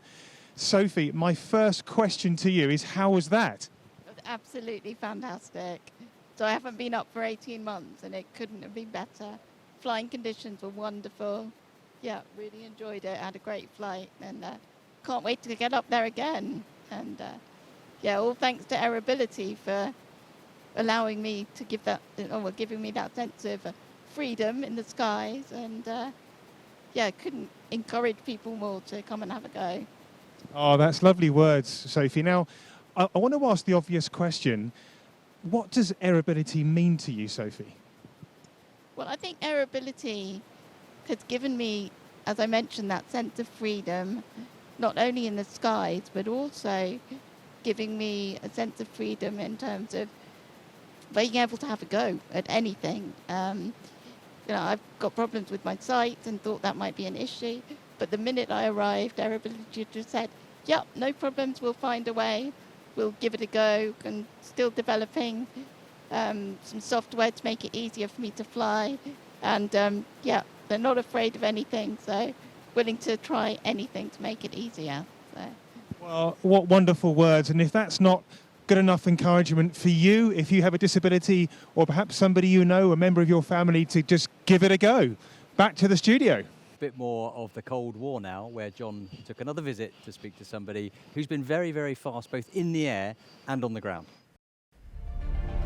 Well, welcome everybody to the Royal Air Force Museum at Hendon in London. And I'm here today with Wing Commander Andy Green, OBE, and we're stood in front of the mighty McDonnell Douglas Phantom FGR-2 XV424, an aircraft which saw a distinguished service in the Royal Air Force. And Andy is going to tell us all about this aircraft. So Andy, welcome to the ArmChair Airshow.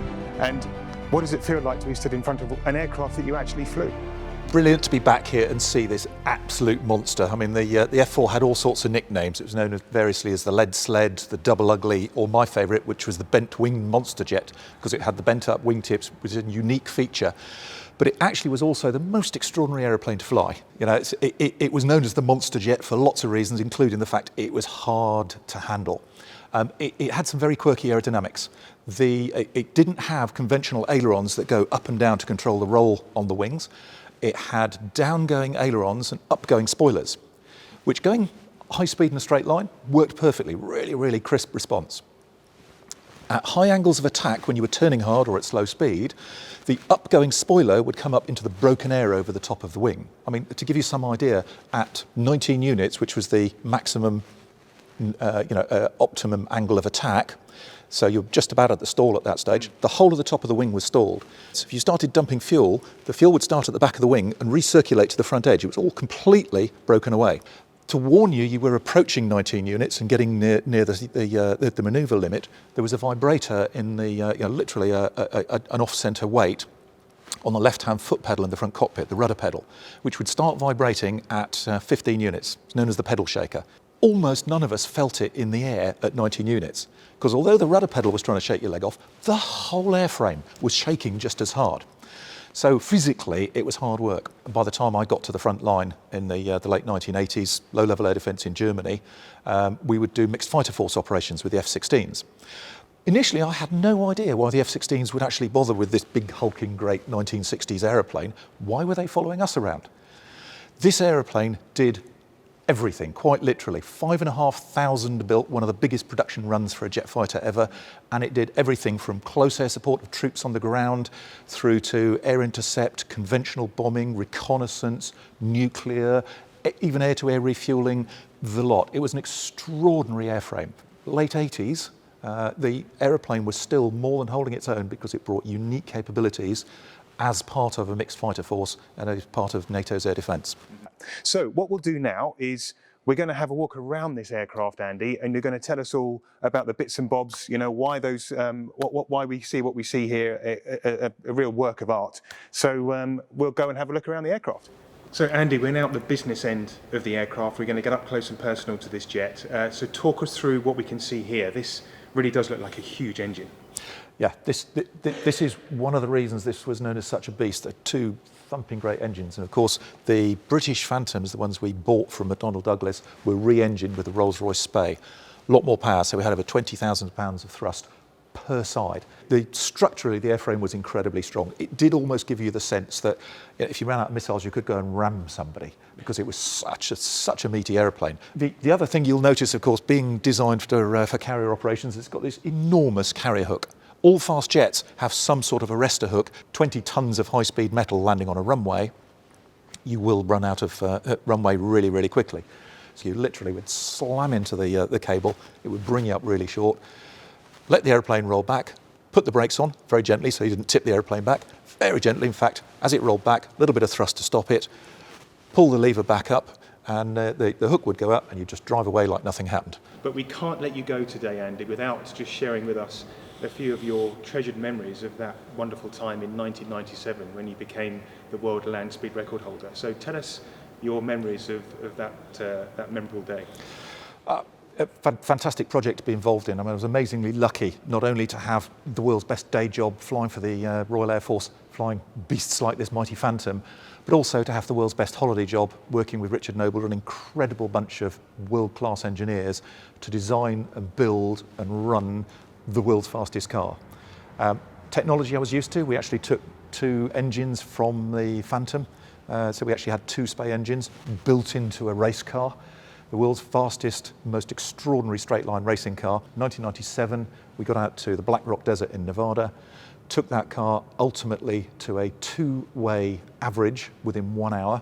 So an average of 763 was comfortably supersonic, and the thrust supersonic car had done what it said on the tin. It had got the world's first and still only supersonic world land speed record. Well, here, Andy. And of course, you're now looking ahead to Bloodhound.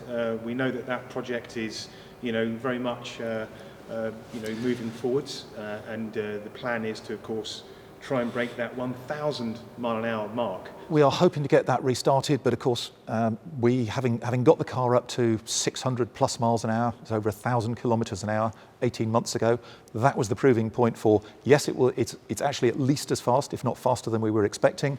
Now's the time to fit the rocket motor as well and get it up into supersonic speeds and start pushing up to find out how fast it will really go. And it's so nice to see this aircraft, Andy, and to hear you talking about the Phantom with just such fondness, because it's earned its place in history with the Royal Air Force. So, Andy, thank you very much indeed for sharing your thoughts and your memories about a wonderful machine, and we'll look forward to seeing you again soon. Thank you very much. Great pleasure, thank you.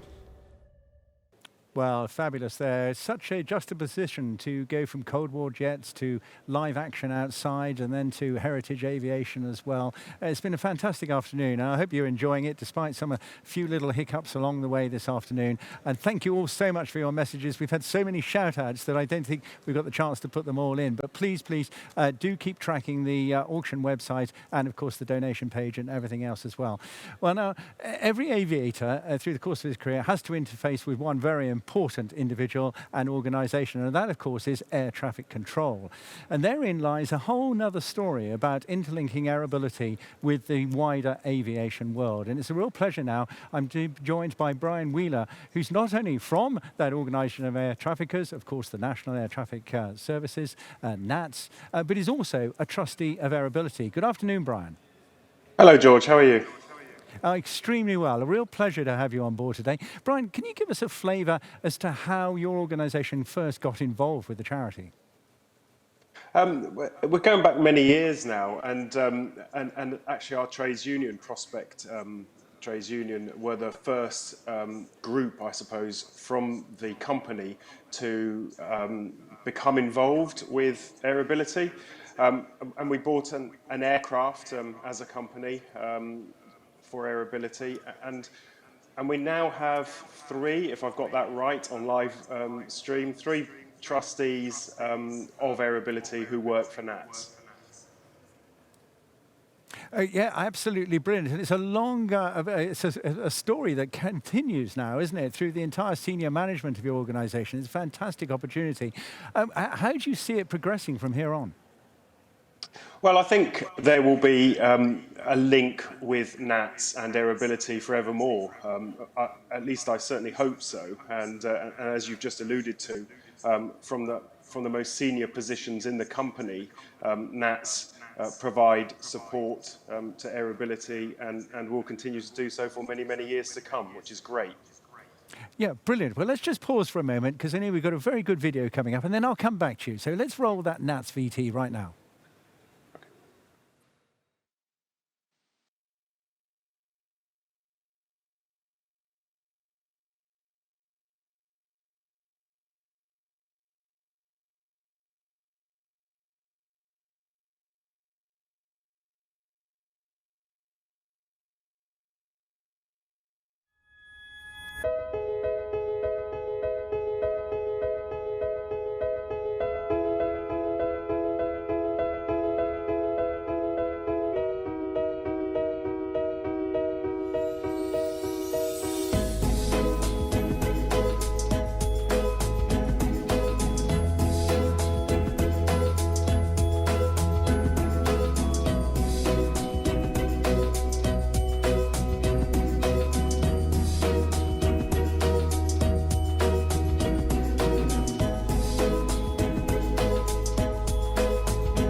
Well, absolutely fascinating video there. I mean, extraordinary the work that does go on. Brian, I can't help but think that watching that, British airspace is pretty full up. Is that the case? Yeah, most definitely, George. I mean, not so much right now, unfortunately, but that video was actually filmed. That was taken from live radar in 2014. And it got busier than that. So 2019 was much busier. Currently, due to the pandemic, we're seeing about 23 to 25% of that amount of aircraft in the skies. And at the height of the pandemic, sadly, we were down at 10, 11% of commercial air traffic. But it is, without doubt, the busiest and most complex airspace in the world. Just before we go, I know you're hugely involved in the charity, but from a NATS perspective, in terms of manning and people applying and whatever, is this a struggle for you now to man all this extra activity? How is it going?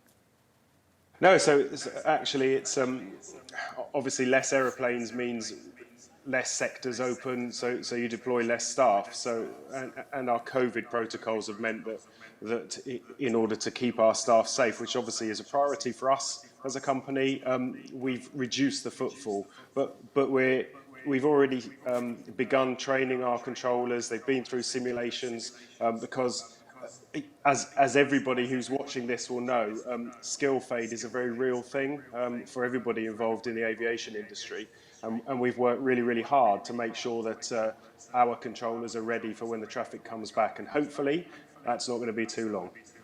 Well, Brian Wheeler, thank you so much for joining us. A really fascinating insight, not only to your connection with the charity, but of course your own professional endeavours as well. Now, something extraordinary has happened during the course of that videotape we've just been watching, because Lingy has invited a few mates into the studio, would you believe? Now, he happened to have been an air cadet here. This is his home territory. Perhaps, Mike, you can explain just what's going on. Well, indeed, George, I'm joined by 1, 2, 3, 4, 5, 6, 7 cadets from 2427 Biggin Hill Squadron, and also Aerobility's very own Wilbur the Bear. And I think the cadets have got a couple of microphones and mischievous grins on their faces, which means they've got some tricky questions to ask all three of us. They're not just asking me, they're asking all three of us difficult questions. Is that right, guys? That's right, okay. So who's going to start? Is it worth it? In fact, we'll just pass the microphones along and introduce ourselves. So for COVID measures, the guys are in a bubble, so they have been in a bubble for a while, and they are sharing the same microphone. So if you can introduce yourself, Corporal on this side, and then work along. So I'm Corporal Langham, and I'm Cadet Welch. Sergeant Sampson. Cadet Valdez. Cadet Howard. Corporal Hildreth. Cadet Christie. Thank you very much. And it was 3 of these guys yesterday I actually met up with at Cudham Cemetery, which is just down the road from here. Now, of course, during the Battle of Britain, RAF Biggin Hill was a very, very important place as a sector station.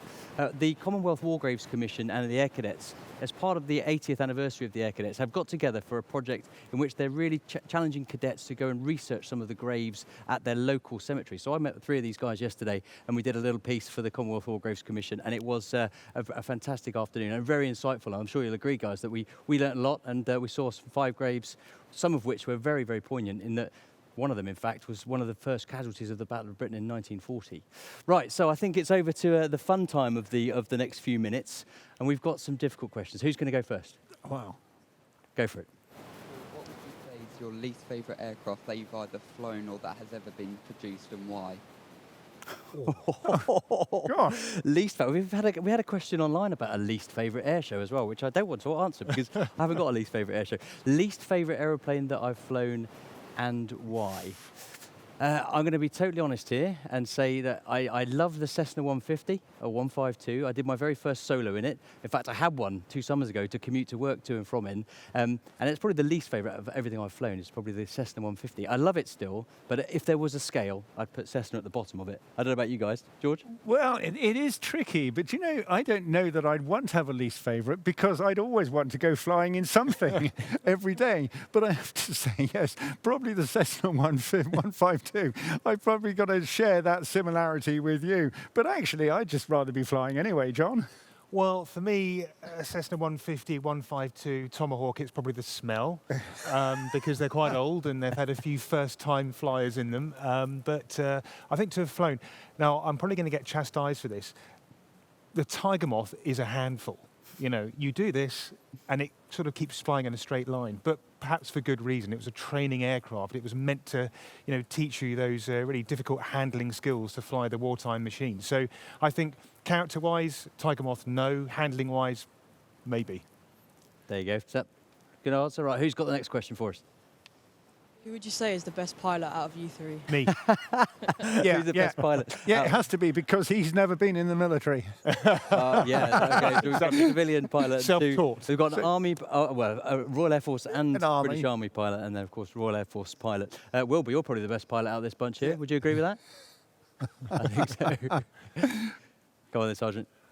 So I was just wondering, and it could be an opportunity or a piece of advice or maybe an experience, but what in your careers would you say that you're most thankful for? Well, I'm going to actually answer that first, which was when I talked earlier about nearly joining the Army. I'm most thankful for the call I got 2 days from joining the Army, when I got a call from the careers office down the road in Chatham, who'd been my school's liaison officer, who's heard that I was going in the Army. He phoned me up and personally, the flight attendant said, "What are you doing going in the Army? Come down to my office this afternoon and have an interview." And then about 3 weeks later, I was at Cranwell. And then about 2 months after that, I was in the Air Force training, on my officer training. So that phone call was my definite thankful moment. Dodged quite a bullet there, didn't you, sir? Yeah, I did. Well, I don't know about dodging a bullet. You've been in the Army, George. How, would you say that was a good move? I've dodged many bullets, yes, whilst you've been cruising around at 30,000 feet. I have indeed. But it's really, really interesting, the catalyst to change and how we got into the careers we have. For me, I've got to be thankful, really, for somebody, and I won't mention his name, who actually created the challenge. It was a conversation that almost it went the way that I wasn't perhaps quite right or fit to do that particular career. And I thought, do you know what? I'm going to prove you wrong. And that turned into a lifelong passion for me. And without being given that stimulus, I don't think I would have met the challenge. And goodness me, it was a turning point. And I'm very glad that I took the challenge up. Jon. Well, I don't come from a military background. I have a passion for aviation, which has taken me into my career. So I'm a director of a defence technology company, and I've, I think we all struggle to believe in ourselves sometimes. I would say perseverance and resilience will look after you, regardless of whatever career you go into. I think just trust yourself, trust your judgment, trust those around you, and you'll be surprised what you can achieve. There we go. What would your best piece of advice be for an aspiring pilot? I think the best piece of advice that I have used myself, which was given to me, was just take everything one step at a time. You know, I aspired from 3 years old to be a Red Arrows pilot, but you've got to take every step as it comes.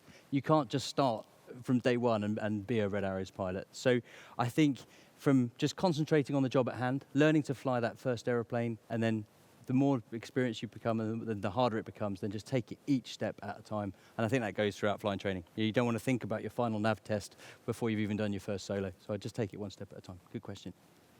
Yes, always stick with the passion. You know, go with your passion, stick with it. You know, I've seen people through and different things. Funnily enough, flying wasn't my first choice. I always wanted to be a broadcaster and music. I spent a lot of time in music and sitting on my own. But actually, when you get there, even though you may fail at certain hurdles, there are still other ways to achieve success.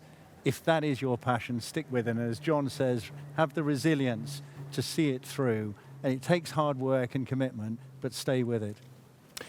I would say try and open every door. Surround yourself with other people that you have an interest with. I came up to Biggin Hill when I was very young, got rides in aeroplanes, got talking to pilots that, you know, where I wanted to be.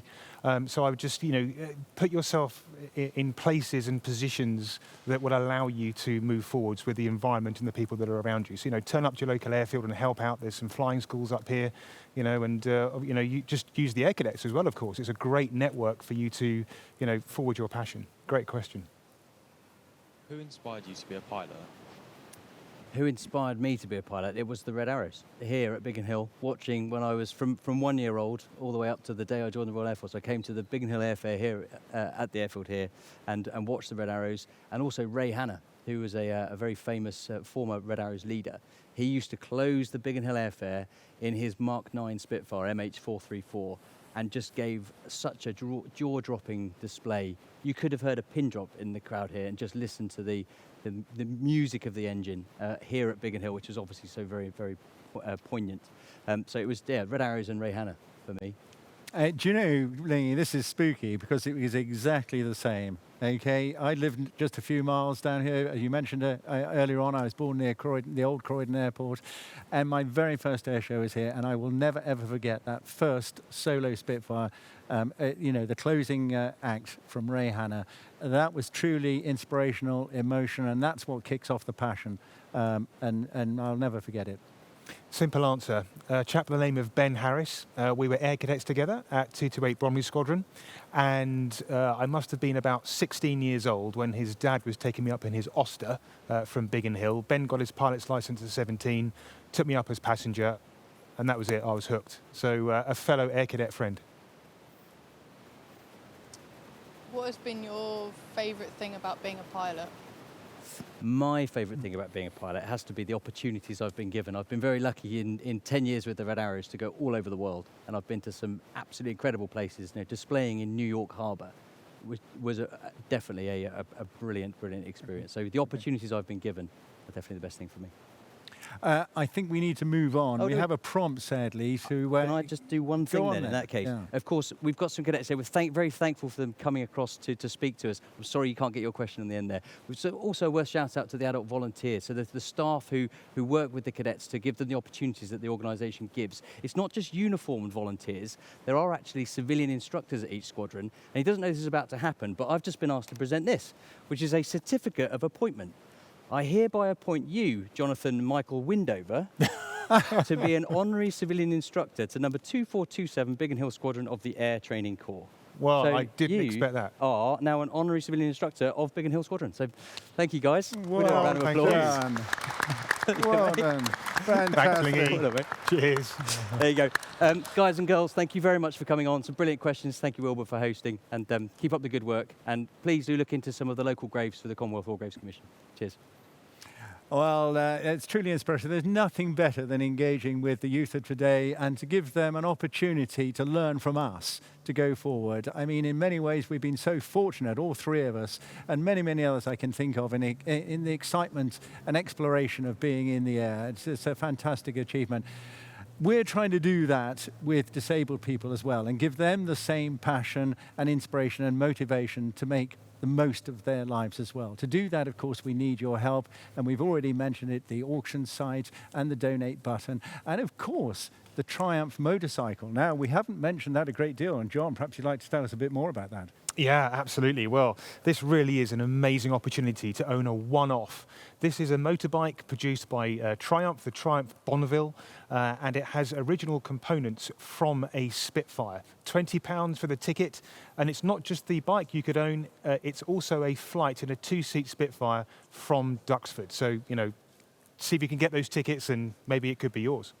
Yeah, well, I'd certainly love to own that and do many other things, but we've still got a tremendous amount of exciting content in this show to go this afternoon. And it's very much the Lingy show for the next few minutes, because he can tell us about stuff that he is engaged with in his own company. So, Lingy, tell us all about what's coming up next. Well, I'm going to talk to you about what I've been doing over the winter. So obviously the day job is flying the little extra 300 for the Blades Aerobatic team. It's my full-time job.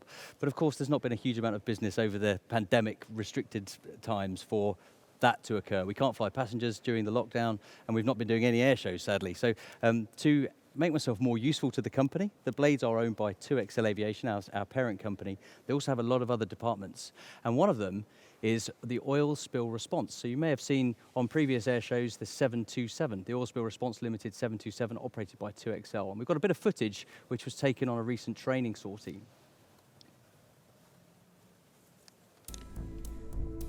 So this one taking off is actually a PA-31 Navajo, and that's a spotter aircraft called UKCS, which stands for the United Kingdom Continental Shelf. That is a spotter aircraft, twin-engine, piston-engined aeroplane with a camera mounted to the front and a systems operator down the back to operate the camera and the other surveillance, the other systems, with a single pilot And I've been flying this as part of 2XL, not just in the oil spill response capacity, but also for the Maritime Coast Guard Agency, for counter pollution, for fisheries patrol. There you can see the Navajo, now the PA-31, joining up with the 727. This is a very specific task, so that the 727 on constant readiness to respond to a oil spill worldwide has been modified by our in-house design team at 2XL to have a aerial spray dispersant system, which we'll see very shortly. Now, this has clearance from the Civil Aviation Authority to operate very low and very slow. This is a very vintage airliner, 3-engined airliner, the 727, and they've been given clearance to fly at 150 feet at 150 knots to deliver this spray system.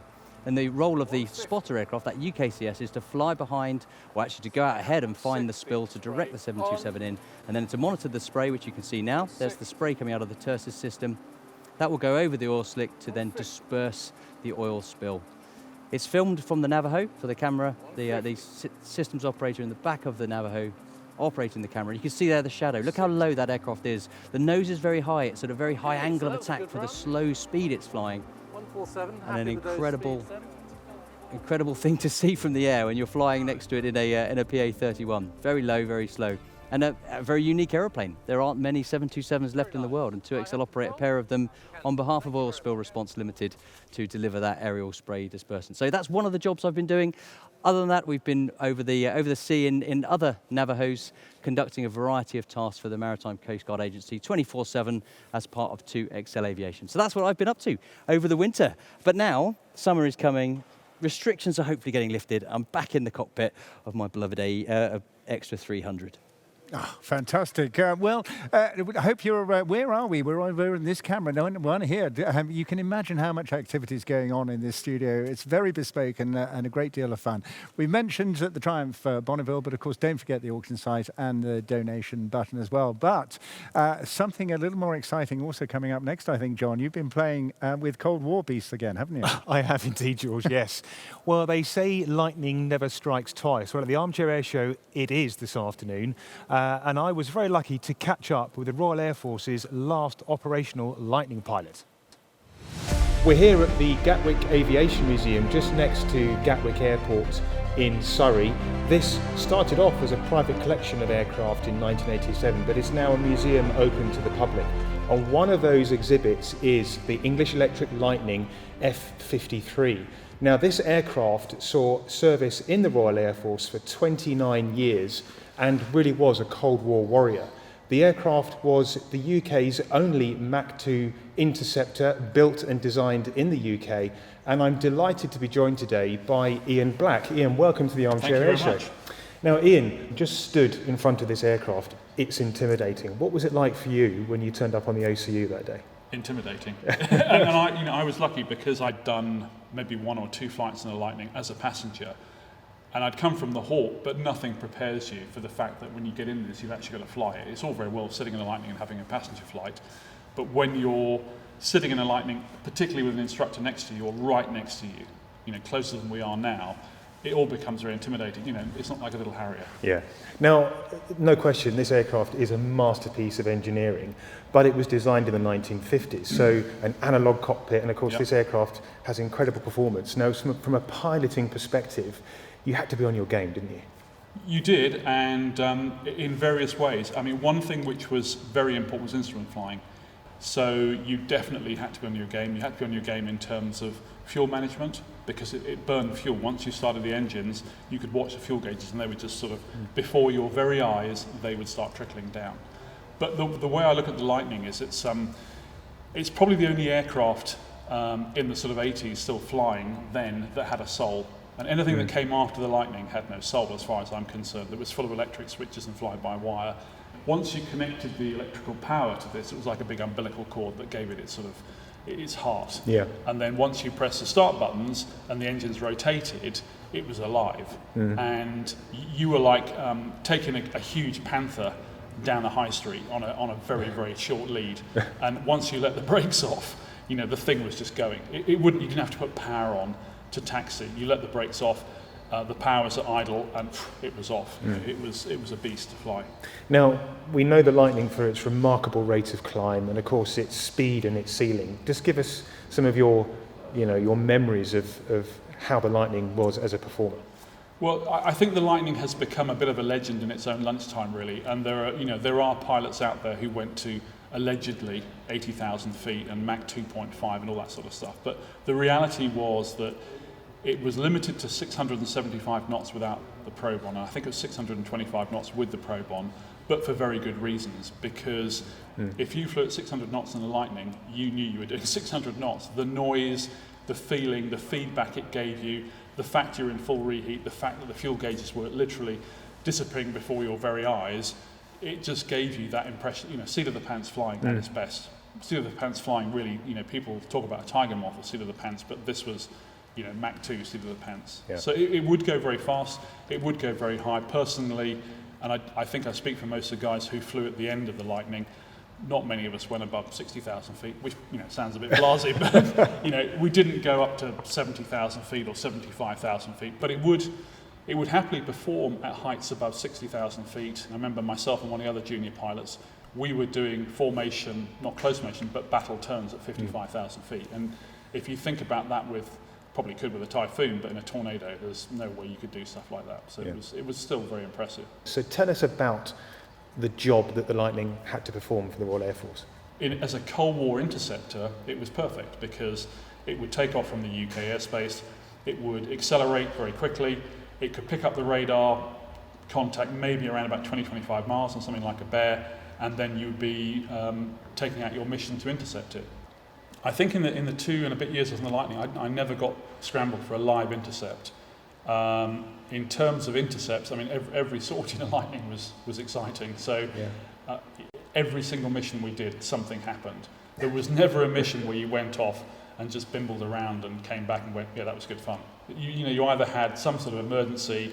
I had a couple of things where a panel just fell out on my lap one time. It hadn't been screwed in properly. I had a fire once. I had a chute fall off. I had a parachute depart on taxiing out. I had a tyre that burst on landing on a strong crosswind. I saw my wingman catch fire and eject. So, that was in 2.5 years. So every mission had some sort of element of danger to it, I suppose. I suppose you're certainly heightening the level of risk, aren't you, by getting in one of these things? But yeah. Ian, thank you very much Pleasure. for getting us up close and personal to the Lightning. And we'll see you soon. Right, cheers, Jon. Thank you. I'm just going to remind everybody about the text to donate service we have operating. So if you please text FLY5 to 70490, that will donate £5 to the very brilliant Aerobility. If you want to donate more, then just put that amount after the word fly. So FLY10 will donate £10 to 70490.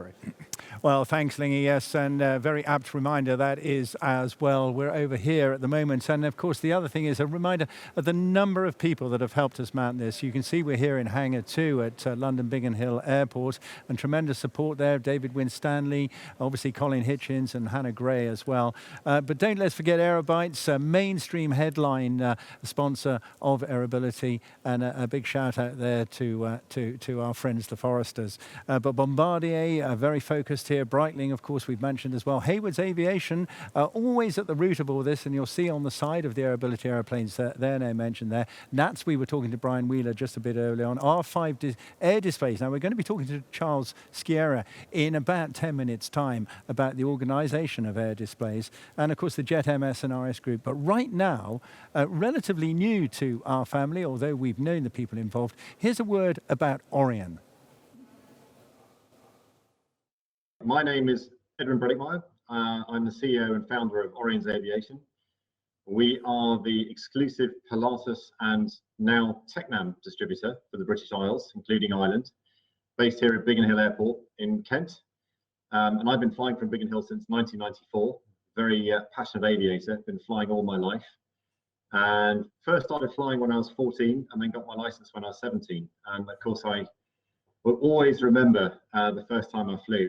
I am really passionate about bringing the joys of aviation to other people and to people who maybe in some ways are less fortunate than myself. And I'd love to give them the experience to fly. And I'm enormously passionate about what Aerobility are doing, enabling everyone and all manner of people to be able to fly an aeroplane is just quite astonishing. Biggin Hill have been hugely supportive of everything we've done. They've always supported us in our choice of facility, our location on the airfield, helping us to promote what we're doing, promote our aircraft, helping us to introduce us to apprentices who want to work in maintenance or anything at all. And it's been an absolute pleasure working with Biggin Hill. Very humbled and grateful that we are able to support Aerobility today. Well, Edwin, thank you very much for your help and support. The whole team at Aerobility and all those that we support really does benefit from organisations such as yourself giving your help to what we do. It really is a community effort, something that we do together with the aviation community. So once again, thank you, Edwin, for joining us at the ArmChair Airshow, and enjoy the rest of the show. Thank you very much indeed. Now we're going to go outside to our roving reporter Liz McConaughey, who's talking to probably one of the better known Aerobility aviators, Neil Tucker. Over to you, Liz. Thank you so much, George. Yep, I'm outside in our PA-28 that you saw Sophie flying in early today. And I am joined with Neil, as George said, who is one of our flyers at Aerobility.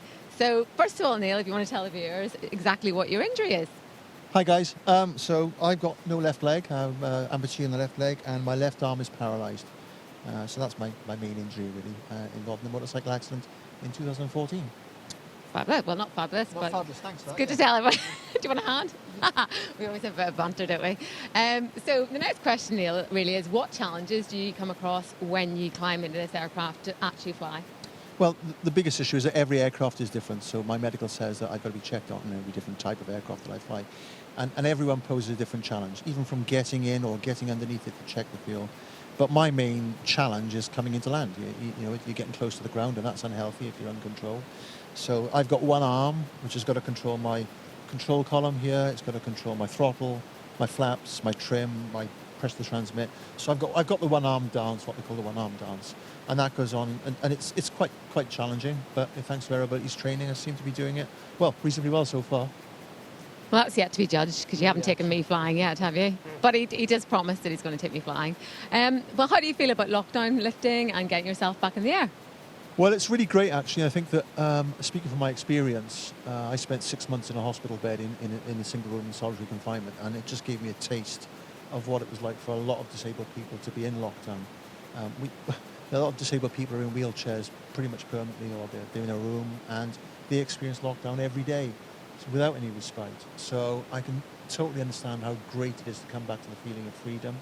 And I think that Aerobility is just a wonderful vehicle for people to experience and get back to the real world. So yeah, it's been a tough lesson, tough few years for us all, but disabled people really, I think, do it every day. Yeah, and you're so right, Neil. Really, really good message to put out there. So Neil and I are going to head off now and steal a Spitfire, but while we do that, if we push back to the ladies on the sofa. Thank you, Liz. That was a very good reintroduction for John and I. I've taken George's place on the sofa now, and we're going to talk about the auction. We've still got a few lots that haven't really been bid on recently. We've got the flying suit from the Red Arrow signed by the 2017 team. Now, it's worth pointing out it's not Tom Bowles' suit at all. It's actually Wing Commander David Montenegro's suit, and it's signed by the 2017 team. And if you look on the website for the auction, armchairairshow.com, you'll see that suit was actually the one that Monty, now Red 11, the officer commanding of the Red Arrows, was wearing when we got a fabulous shot of the 9 jets over Petra in Jordan. And that's the team that has signed that suit. So please go online and have a look at that. We've got some shout-outs coming in as well. A good friend of mine, Jen Tai, has written in to say a shout-out to Harvey, who's watching and making his own English Electric Lightning out of cardboard after seeing the Beast this afternoon and falling in love with it. So well done, Harvey. Fantastic effort. John, we've got another shout-out here for a Biggin Hill firefighter who's Matthew Hunt, but he's also a flex-wing microlight pilot. So it's great to see some flying action today in these uncertain times of COVID. Keep up the good work. He would love to have been at Biggin, but unfortunately he's on Green Watch, so he's got 2 days rest. Good. Thank you for your messages. Now, John, over to you. Thank you, Lingy. Yes, well, so we talk about inspiration here at Aerobility, but obviously it's not just necessarily the disabled people that are inspiring some of you out there that might feel that you want to get in the air. It's also the ladies. There's a lot of ladies in aviation, and I caught up with Patty Wagstaff, 3 times US national aerobatic champion, and also represented the US on the World Championship stage. Also, I met Jessica Cox, the world's first licensed armless pilot, also happens to be a black belt in Taekwondo and enjoys scuba diving, and our very own Liz. And I caught up with those guys a couple of weeks ago, and here's what we had to say. I'm going to do a quick fire questions now, and I'm going to start with Patty, and then I'll go to Liz and Jessica. So, Patty, scariest moment in the cockpit? I haven't had too many scary moments. It's mostly my sort of peaceful, safe place. But going cross country from airshow to airshow, and we're VFR only with our little airshow airplanes, and flying under the weather and seeing the ceilings come down lower and lower, and you start looking at roads and hoping you find an airport, especially in the early days without GPS, scariest moments for sure. Yeah, I'm sure. Liz? So mine have been shot at lots of times in Afghanistan, but ironically mine was when we flew into a set of high tension pylons up in Kajaki Dam in Afghanistan, and the cockpit glass came in over the pilot, so he lost control, and we thought we were going to actually crash. So that was my get my hand on my harness moment, get my go bag ready, thinking we were going to roll and have to climb out of the aircraft. But the left-hand seat recovered it at about 15 feet off the ground, so we managed to survive. But yeah, I'd take enemy fire over a set of wires any day. Wow. So, Jessica, I'm hoping you'd ever been shot at in an airplane, but what was your most dramatic moment? Well, I'm sure Liz and Patty have so many greater stories because they have a lot more hours than me. But I have had my first near miss here probably in the last the year, and I think that experience really reminded me about what happens up there, how careful you have to be, how aware you have to be. And there was an airplane that was maybe less than 100 feet or about 100 feet from me in the pattern, and that is really scary, especially when you're in the pattern. So for me, that near miss experience was probably my scariest thus far. Wow, that's awesome. Yeah. So okay, Patty, back to you. Now, this is an interesting one. Any challenges you found being a female in aviation? Yeah, there are a lot of challenges being a female in aviation. For one, people don't always take you seriously, and it's like Jessica was saying, that they always think, she's the last person they think of that flew the plane in. It's kind of like that with women in general too. And then she gets a double whammy. So on the other hand, having a little extra challenge has been good for me. And I think for a lot of us, it kind of gives you something to prove and something to, it makes you want to be a little bit better maybe when you're a little, when you don't have everything going for you at first. So I've enjoyed the challenge of that. And it also gives me something to help other people aspire to. Yeah, great to hear. Liz, now I know this isn't going to be a standard answer, is it? No, mine's really simple. The only challenge really used to be flying suits. Flying suits are flat out designed for men. So every time you have to go for a toilet stop in a flying suit as a female, you always have the faff of trying to tie the arm sleeves around somewhere so they don't dangle into some toilet bowl somewhere. So I've had a whole career of trying to manage going to toilets all over the world whilst doing refuels and having to manage a flying suit. So note that aviators should have a female flying suit. It'd be much better. Well, I'm sure the toilets in Afghanistan aren't particularly good, are they? No, you don't want your arm sleeves dangling anywhere in there. So it's carefully managed. Jessica. Well, I'll just say something silly about flying with your feet and legs is sometimes you'll get a cramp or your foot will fall asleep. And that challenge is always entertaining because of you trying to figure out how am I going to make sure that my foot's awake for landing. So anyway, that's a unique challenge to myself, I'd say. Well, ladies, look, thank you so much. I'd love to talk to you all day, but for now, thank you very much for joining us on the ArmChair Airshow. Thank you. It's great to see everybody. Thanks for having us. Such inspiring stories, and unfortunately, if you see the tight crop on Jon's camera, then you'll see it says Lingy loves Rotary, and that's our good friend Liz who has done that as a little wind-up for me this afternoon. But inspiring stories from Liz, from Patty and Jessica as well. Jessica came on last year for the ArmChair Airshow. So inspiring, and it's all about disabled flying with Aerobility. So we need to raise more money. Please auction armchairairshow.com. brilliant lots on there. You can come flying with me in my Blades aeroplane. Get bidding, please. Now we're going to go over to George as he stands by my very aeroplane. And it's a real pleasure to do that. Do you mind if I nick it for an hour or so, Ling? It's a beautiful afternoon out there. But seriously, putting an air display together is a massive team effort. But it's got a couple of key leaders right at the centre of it. And to put an air display on, you need a flight display director. And he's a guy who's accredited to both the MAA and the CAA. And of course, we've been doing a bit of that this afternoon. I'm delighted to be joined, first of all, by Charles Sciarra. Charles, good afternoon to you. Good afternoon, George. Now, what sort of challenges did you put together to make this happen for us this afternoon? I have to say the weather's been the most difficult. I was sat at home last weekend thinking this just isn't going to go very well at all. We're very fortunate it's been great today, but in all seriousness, it's a challenge. It's making that idea turn into reality and looking at the airspace we have. Biggin Hill is very, very congested with airspace above and to the sides as well, and then trying to make our display area fit for the pilots whilst keeping it safe for the public as well. And we've been a little bit coy and we've not released it to the fact that we're having live air displays today to mitigate against some of those factors, being probably one of the first displays of the season. Yeah, I mean, that's tricky. And I was obviously behind the scenes throughout all of this and planning something that is live but not live and going online and therefore not open to the public.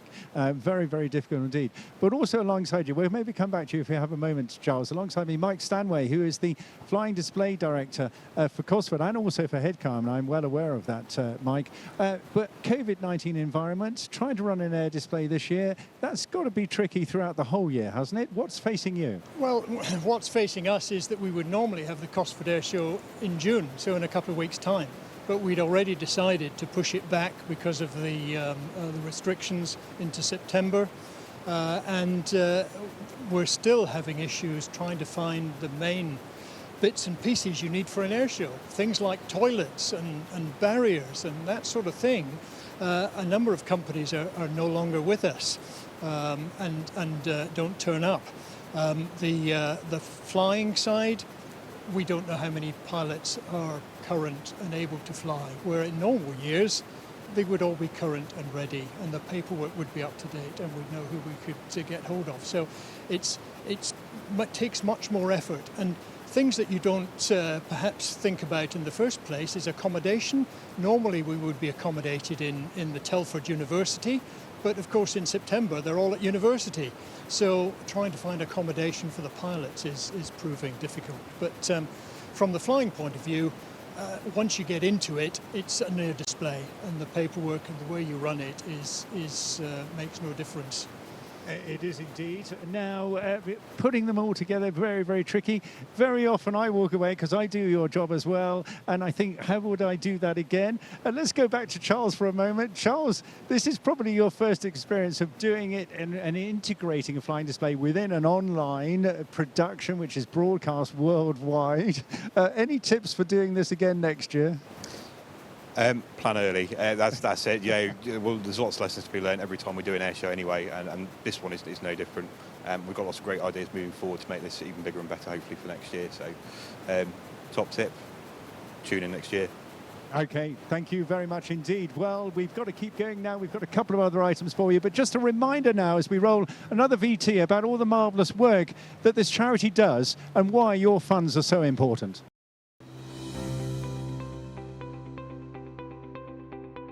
Hello and welcome to Aerobility. My name's Mike and I'm the Chief Executive of the charity. A very special charity that supports disabled people with all sorts of disability types through the magic and wonder of flight.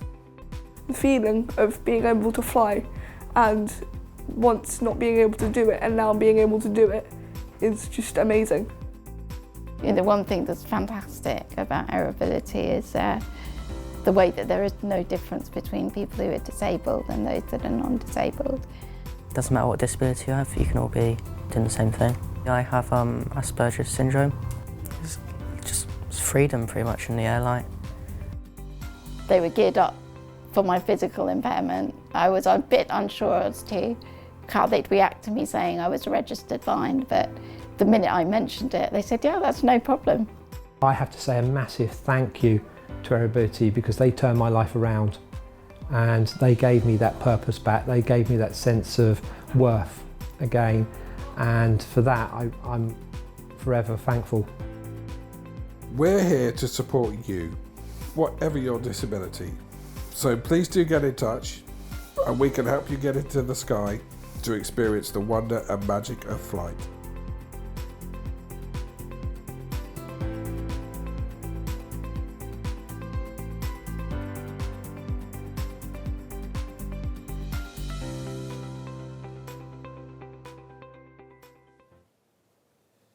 Well, there you go. If that's not reason enough for you to support Aerobility, you know, I'm not sure what is. That's a really inspiring piece of film there. And there's a couple of people who featured on that film who are here today behind the scenes. And it's just lovely to see the Aerobility crew here getting involved, putting this show on for you at home. Now, of course, you can donate through ArmChairAirshow.com. You can actually pledge however much you wish to Aerobility, or you can text donate 70490, as we said earlier on. Now, there's a project I haven't mentioned at Aerobility, which is the Zen Air CH750. This is an ambitious project that Aerobility took on about 3 years ago to be the first aircraft built by disabled people with adaptations for disabled people to fly. We're on track. We're about a year away to get that aircraft into the air, and it's your donations going to help us to get this aircraft in the air flying people from Aerobility. Now, we also rely very much on our corporate supporters. Indeed, our very first corporate supporter was Breitling.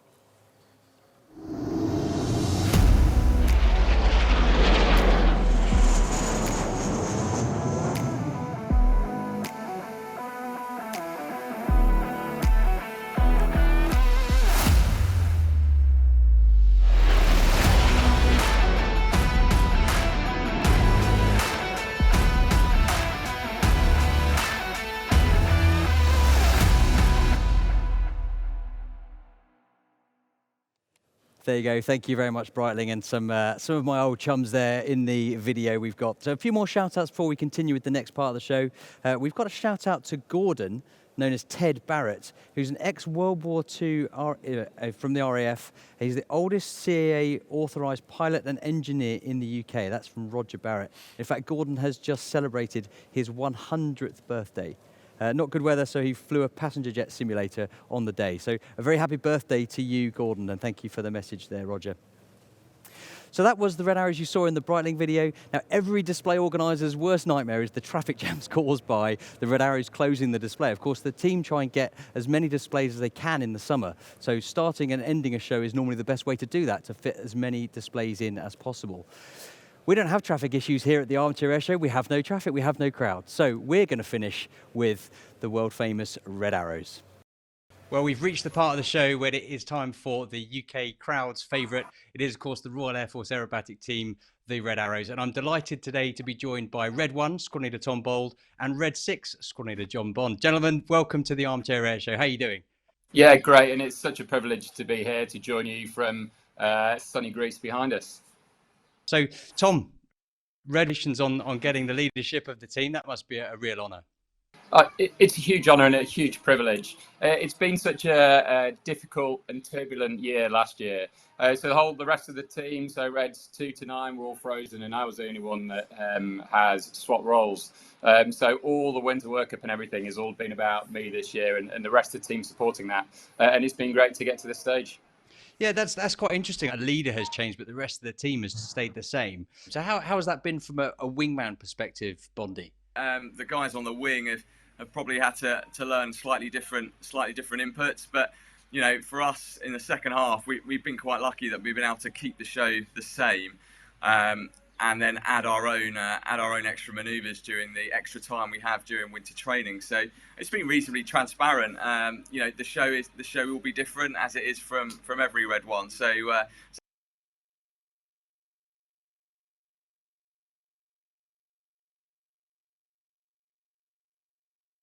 To look forward to in 2021. Are there any new manoeuvres coming in? Absolutely, and that's been the beauty of having the team freeze, is that we've been allowed to use this winter training.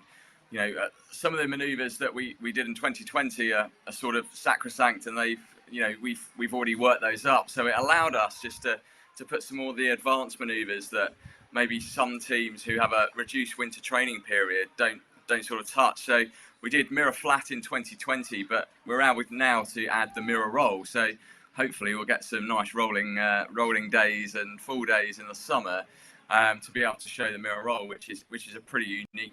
It takes quite a lot of work-up time training for myself to fly the inverted barrel roll, and for 7, 8, and 9 to have the confidence that I can fly it properly and to be able to hang on, and also create another one that we've added this year called Boomerang, which I think the Red Arrows Twitter and Facebook sites announced the other day, which hopefully, again, in a nice British summer's day at the seaside, when we've got 4,000 foot of clear airspace, we can add that in as well. And again, there's no real big looping manoeuvres for Jippo in the second half, so that adds just another dimension to the second half. And when the weather's not quite so nice, we've got the staple of carousel to do instead. So hopefully something different for everyone this summer.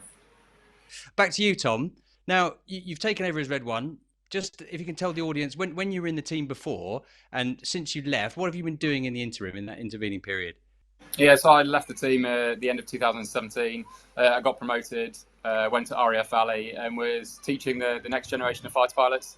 So I learned to fly the Hawk T2. It's another Hawk, but it's vastly different to the one we fly. So it's got all TV screens, it's all electric, and it is there to teach people how to be frontline fighter pilots, whether that be on the Typhoon or the Lightning. So I did that for 3 years, and then at the beginning of last year, I found out that I was successful in my application to come back as Red One, and then I came back during the end of the summer and then took over from Bertie in October. It's been a bit of a roller coaster, but it's great to finally be here. What does it take to go from flying the T2, as you say, it's a vastly different aeroplane with the new role of its training these 4th and 5th generation fighter pilots. What does it take from being an instructor on that to then taking the helm and being at the front of a 9-ship Red Arrows display? That's a good question. So the aircraft, the T1, as you're all aware, is just such a beautiful aircraft to fly. You get in it, it's all analog, but your hands, your eyes, everything just goes to the right place, and it's wonderful to fly. So coming back to that from the T2, which is all electric, it's got a HUD, it's got all the information you need. Coming back to that was actually pretty straightforward to learn to fly it. But then actually to learn the role as Red One, so I got a good handover from the previous Red One, who tells you how to do things. But some of it is just another one of those ski jump moments where you just have to go and practice it yourself. And you start off at heights and work myself down as a singleton down to display heights, and then I start flying with the team. And normally in a normal year, I just start flying with 2 and 3 on my wings, so that we kind of figure it out together.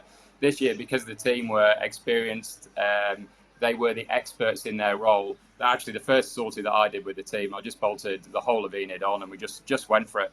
And fortunate for me, the guys actually got used to my voice, my input very quickly. So we were off and running right at the start, which is a wonderful place to be. Now, what we're going to do now, gents, we've got some brilliant footage from on board various aircraft. Tom, we'll start with you. If you can talk us through what we're seeing now, please. Yeah, so this is our arrival. So we're coming in from crowd rear, and this is Wall. This is the biggest shape that we fly, and it's about 800 feet wide. And here I'm starting to pull into the loop. So we start this about 360 knots. I'm pulling to 3.5 G, and I'm calling them into 9 arrow, which is actually the narrowest positions that we fly. So they're going from a really wide position here to positions here, which are just about 6 feet apart. As we're cresting over the top, and now we're probably doing anywhere between 120, 140 knots, so it's reasonably slow. I'll start coming down the hill now. We'll start to twist the whole formation to the right as we do this. And all those aircraft, as you see, are hardly moving, but they're 6 feet apart from us. And now as we come back down the hill, the speed will start to build, the G will start to build again. And now the guys are experiencing anywhere from 3 to 3.5 G again as they twist the formation to the right. And I think we've moved into a different manoeuvre now. We have. So this is Hammer. So this is how we start the second half. So I'm coming in from crowd left. We're all, again, pretty close. I'm pulling it to a quarter clover. So I'm pulling into the vertical. I'm twisting it now to the left with them all with us. Again, 6 feet apart.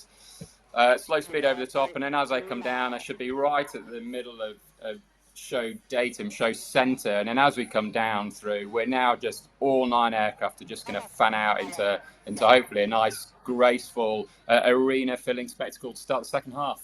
And hopefully, I think we'll see some of the synchro stuff off this, which I will let Bondi talk about. Yeah, I think this is going to continue. So, Bondi, over to you. Once we come out the hammer, we enter something called the flat pattern. So essentially, myself and Seven between us are trying to datum where we are in relation to crowd centre. And depending on the wind, one of us will call a turn in, which essentially we initiate the turn towards the line, which is 230 metres away from the crowd. So you'll see here, this is Red's 9 and number 7. 9 saddled up behind 7. And the aim here is to pass both of us. We call it 4 lengths. So number 9 and 8 will be 4 lengths from 6 and 7 respectively. And we're aiming to pass in the middle and aim to make that fudge that makes it look like the aircraft are essentially going to hit each other. That's brilliant. We moved across to another bit of close formation now. We do, yeah. So this is the diamond barrel roll. So actually this is videoed from Bondi's aircraft, but that's me that you can see at the front. So we're digging down to 300 feet here. We're pulling up, easing up, and then we're going to go straight into a barrel roll. And this is in our trademarked diamond shape. So as we're coming around here, all the guys in that diamond are just staring at my aircraft as we're cresting over the top, about 3,000 feet. Going to continue the roll going all the way down to the bottom, down to again around 500 feet, and then it will start the aircraft moving to the right afterwards. Amazing. And I think we're going back to some more synchro footage now. So Bondi, can you take over and talk us through the next bit? Yeah, this is our barrel. So this is taken at Tanagra. We're here at 330 knots for an opposition pass towards each other. We're down at 100 feet here. We're closing in, and at an appropriate point, I'm going to call roll go. So just as we pass, I call the roll go. I'll put about 70 degrees angle of bank on the aeroplane, and then into a barrel roll. So essentially, you're looking for that photo where 2 aircraft are heading towards each other. They then turn away from each other, and you're looking for those great snaps that you see from many of the photographers at air shows that the aircraft will just head on and they've just turned away from each other and then enter a nice coloured smoke barrel roll. Right, I'm going to give the last word to Tom. So a couple of last questions, Tom. What are you most looking forward to this summer? Just getting back to displaying. The Red Arrows haven't displayed in front of the UK public for getting on for 2 years now. And personally, I haven't done it in over 3 years. It's what we do best. So I just can't wait to get in front of the public for that first time and actually just show off what we do, put the red, white and blue on and actually get to display all the hard work that we've put on to get the show where it is now. So yeah, for me it's just getting back into that. I can't wait. That's brilliant. And what is your favourite shape or manoeuvre in this year's display, Tom? Oh, mine. Oh yeah, it's the wall arrival. I think it's great. It is the widest shape that we do. It puts down lots of smoke, lots of noise, come from crowd rear, and then we pull up into that loop into 9 Arrows. So yeah, it's got to be the arrival for me. Bro, and I know there are a lot of people very, very excited to see it. Gents, thank you very much for taking time out of your busy schedule to see us. I noticed you're in red suits now, so you mentioned already you're coming home. That is public display approval granted. Huge congratulations on that this week. It's a great achievement, and certainly out the front there as Red One, Tom, a great accolade. So well done to you both. I wish you all the very best, and the rest of the team. I hope it's going to be a very safe, productive and busy summer. Bondi, wish you the best for the future, and gents, I can't wait to see you at the show and see what you can put in the air and also catch up on the ground. So thanks for coming on and supporting the ArmChair Airshow. Yeah, perfect. Thank you very much. So good to talk to my old chums again, and they are now back in the UK, having carried out a fly past in Crete as an anniversary for the Battle of Crete, and then met up with the Croatian display team on the way home. But now back at Scampton, getting ready for their first display next weekend at Ragley Hall at the Midlands Air Festival. George.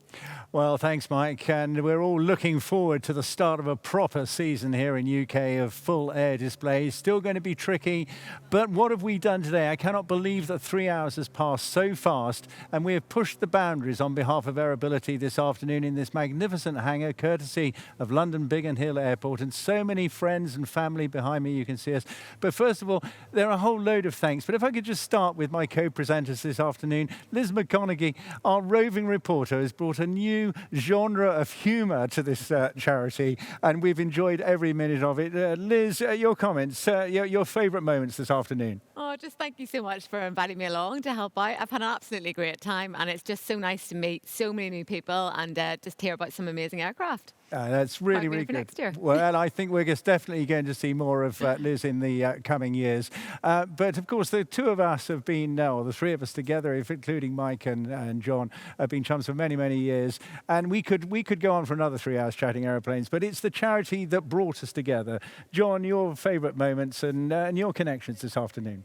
Well, you know, it feels the perfect place to put on this show. Biggin Hill have been fantastic hosts to us. But I have to say, my highlight today was seeing Sophie go flying. Sophie's next to me. It's what we do. We've just had the opportunity to have a little peep into the daily life of Aerobility. And I have to say, 14.1 million people in this country are registered disabled. So we've just touched the surface. So there's so much more work that we can do. And that's what we intend to do. You heard me chatting to Shona Bowman earlier on this afternoon about the future vision. And there's no doubt that this charity grows exponentially year on year on year. But of course, adding a touch of jet aviation class to this afternoon, our great friend Lingy over here, Mike Ling, 10 years with the Red Arrows. Mike, you're just living the dream. You still are. I hope you enjoyed this afternoon. What did you make of it? Do you know what? Being at Biggin Hill, seeing a Spitfire display, that is hairs on the back of the neck stuff, and it was again today. So it's great to have this hybrid event, and hopefully we can do another one in the future. We certainly will, and I hope with the help of all our sponsors that we've mentioned this afternoon and Biggin Hill, we hope to be back bigger, better, always pushing the boundaries on behalf of Aerobility. It is a team effort, and that's where we started out, and that's where we're going to finish this afternoon. I want to invite all my friends and colleagues from across the charity and our sponsors and all the helpers and volunteers this afternoon, but most of all to yourselves for tuning in, staying with us so long and supporting online. Keep the donations coming. The auction remains open until 9 o'clock tomorrow night.